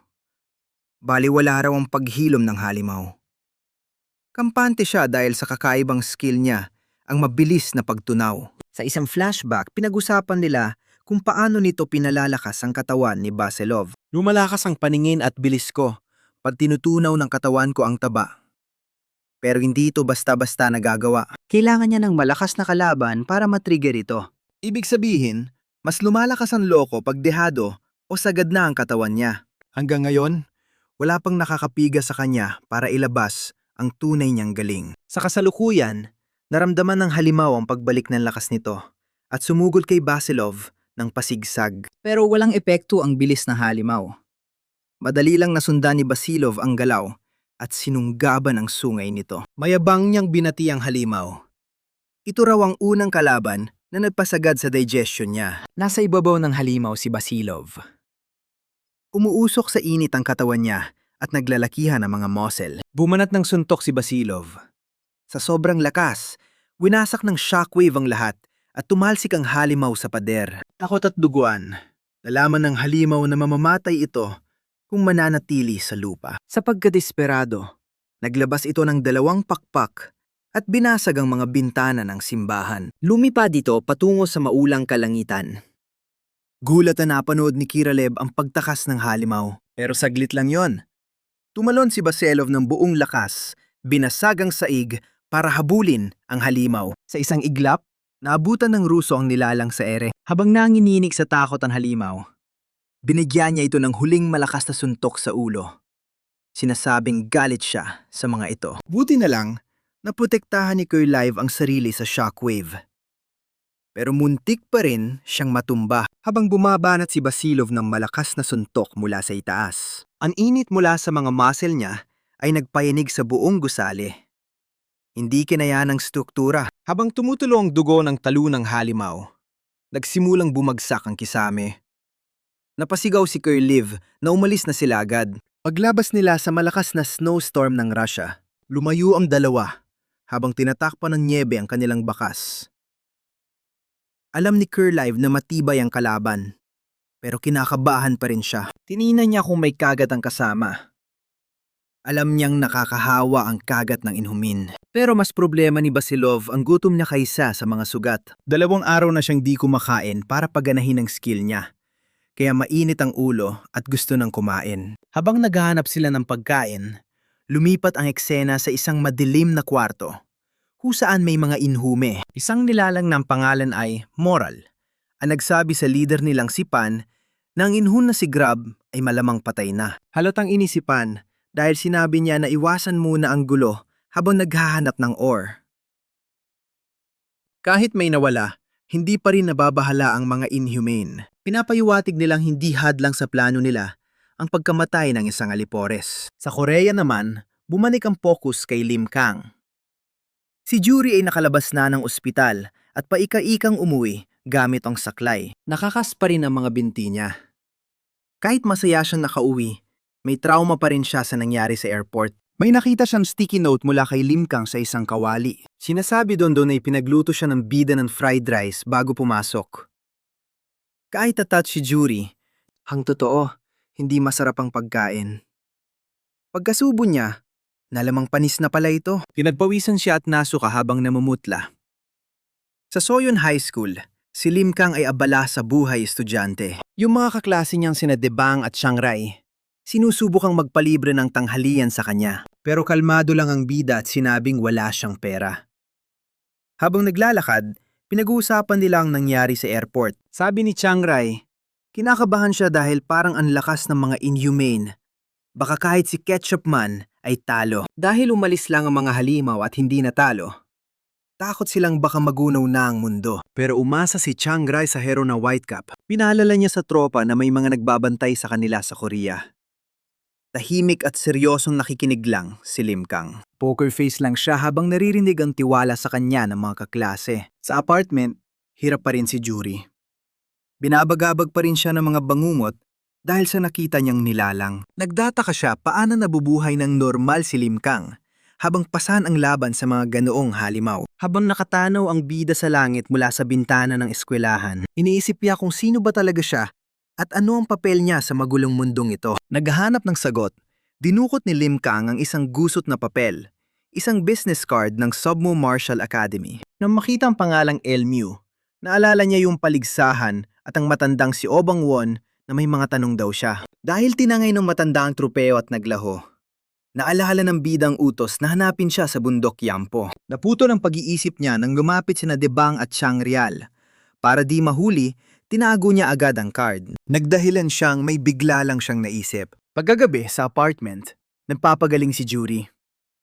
Habang kumakain sila ng pizza, nabanggit ng bida ang planong pumunta sa dojo. Kailangan niya ng sagot, lalo't nalaman niyang superhuman pala yung matandang magnanakaw. Nang tanungin kung paano siya sigurado, sinabi ng bida na kutob lang niya iyon. Parehong pakiramdam ng kaba na nakuha niya sa lalaking nakaitim na sombrero sa daungan. Naudlot ang usapan nila dahil sa balita tungkol sa isang superhuman analyzer, si Chief Kim Hunjung. Dahil dumarami ang atake ng mga di-tao, uhaw sa impormasyon ang publiko. Sabi ng analyst, kahit 3 lang ang opisyal na bayani, sina Street Pearl, Matt Don, at ang yumaong si Jillian Widrow, marami pang nakatago. Ebidensya raw ang mga bangkay ng di-tao sa Russia.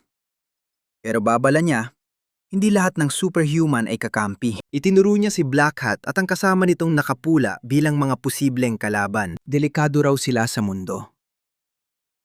Biglang nagiba ang balita ng ibunyag ni Chief Kim na may bagong superhuman na kakampi ng gobyerno. Ang bagong dating ay si Jane Senata, isang babae mula Scotland na nagsabing siya lang ang nagtanggol sa United Kingdom at kilala niya si Street Pearl. Gulat na gulat si Jury.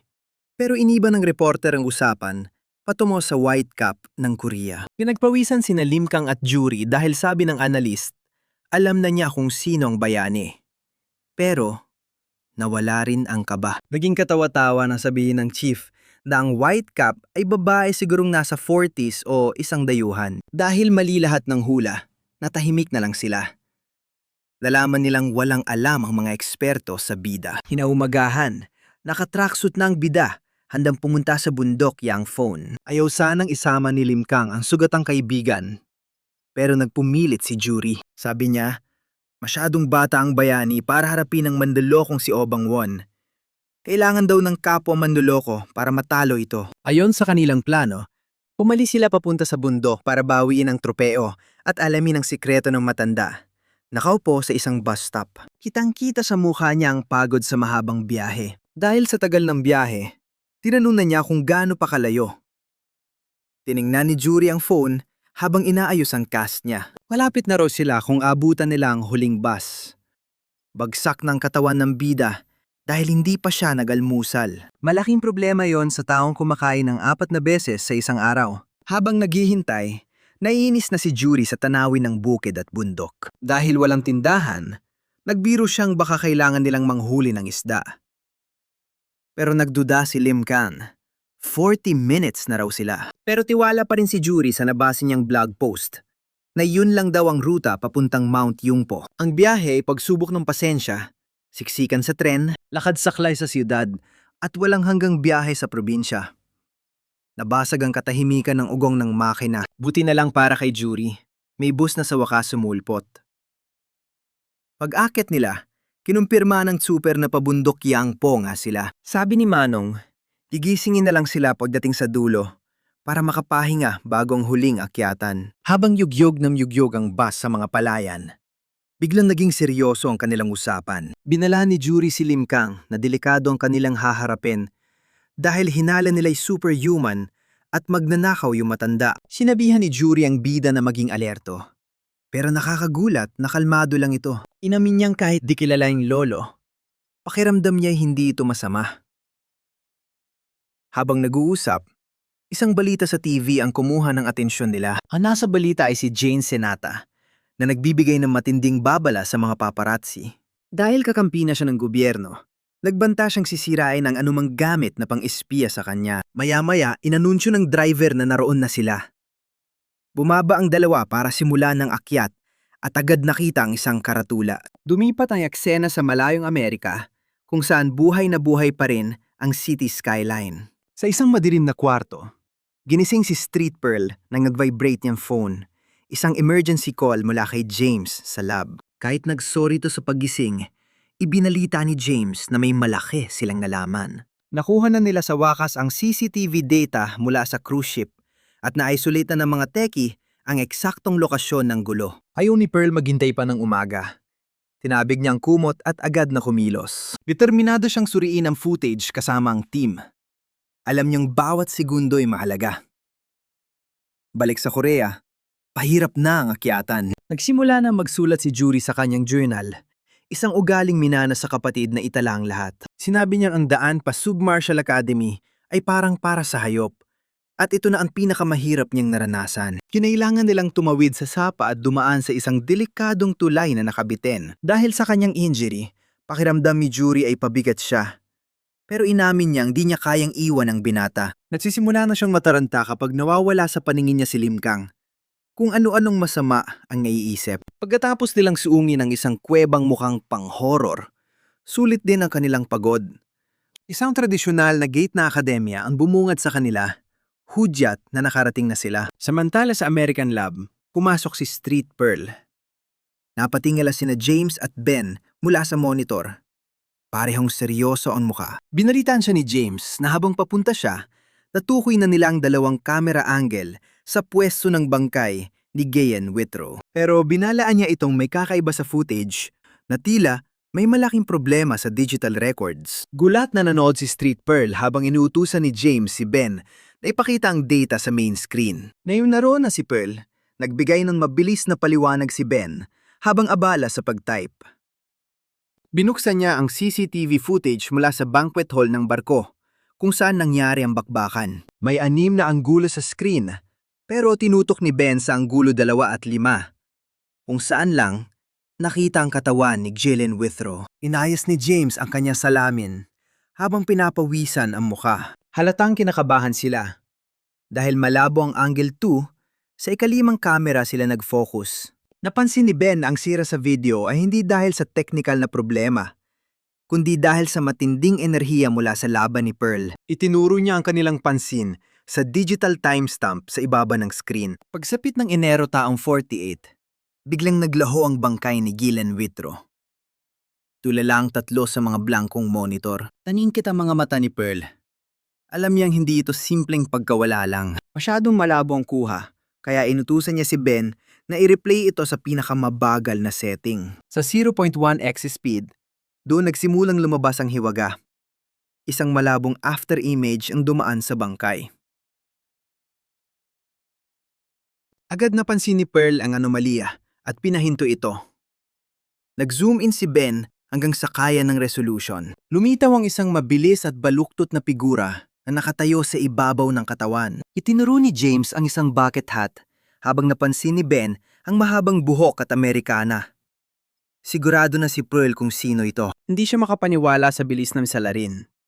Halos hindi na ito nahagip ng high-speed camera. Agad na iniba ni James ang takbo ng kanilang investigasyon. Ipinagutos niyang suriin ang lahat ng footage ng pagsakay at pagbaba para sa sinumang may parehong katangian. Balik sa Korea, sa paanan ng Mount Yangpo, dumating si Limkang at si Yuri na nakasaklay pa rin sa isang lumang bahay. Nag-iisip ang bida kung may tao ba, pero narinig ng matalas na pandinig ni Yuri ang isang tunog sa malayo. Sakto, nasalubong nila si Lee Mango, yung teacher sa paligsahan. Swerte sila. Maganda ang bati nito dahil akala niya sasari na sa academy ang bida. Pero nilinaw agad ng dalawa na nandun sila para sa tropeo. Biglang sumulpot si Obang Wan casual. Hawak ito at sabi ibabalik ng walang away. Nagulat yung bata pero piko na yung hurado.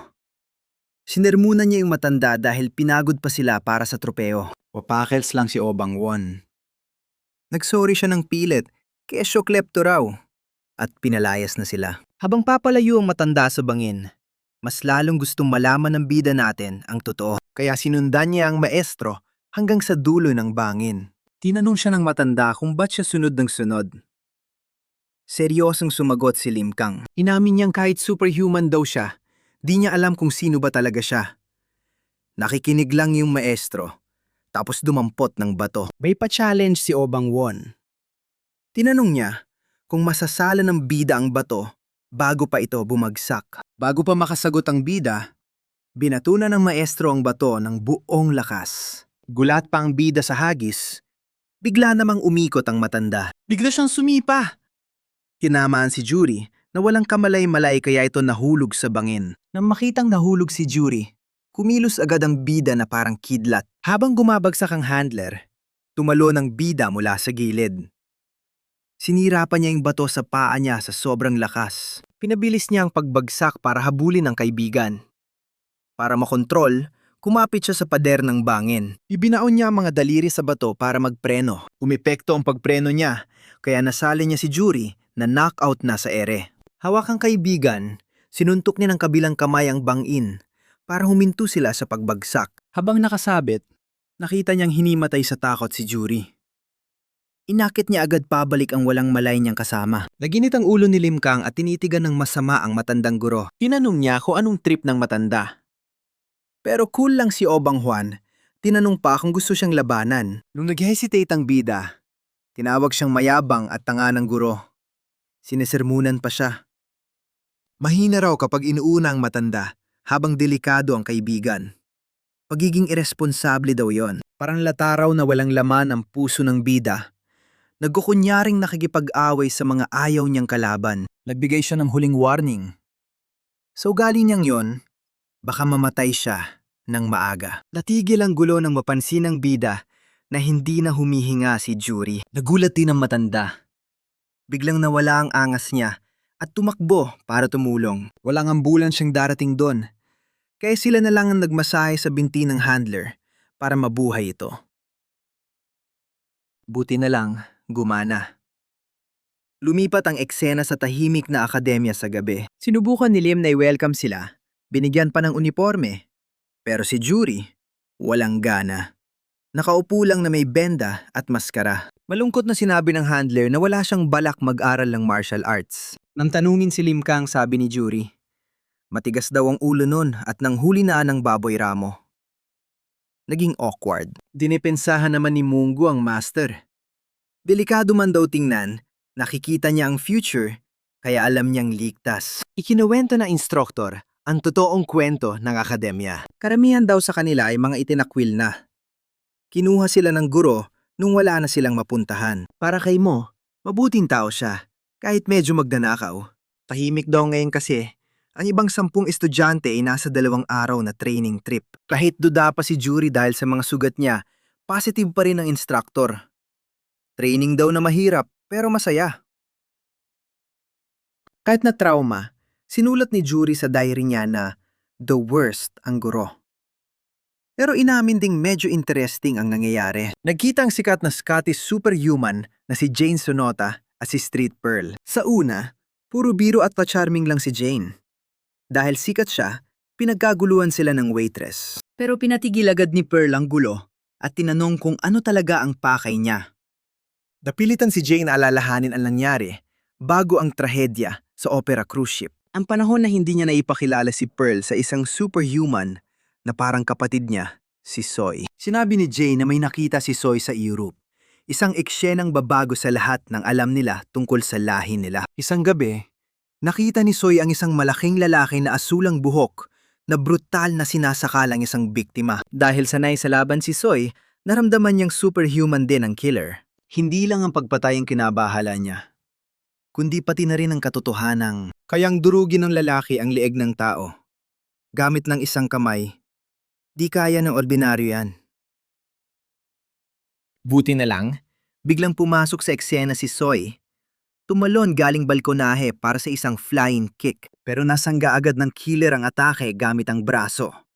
Patunay lang kung gaano siya kalakas. Sa gitna ng sagupaan, may napansin si Soy na mas nakakabahala.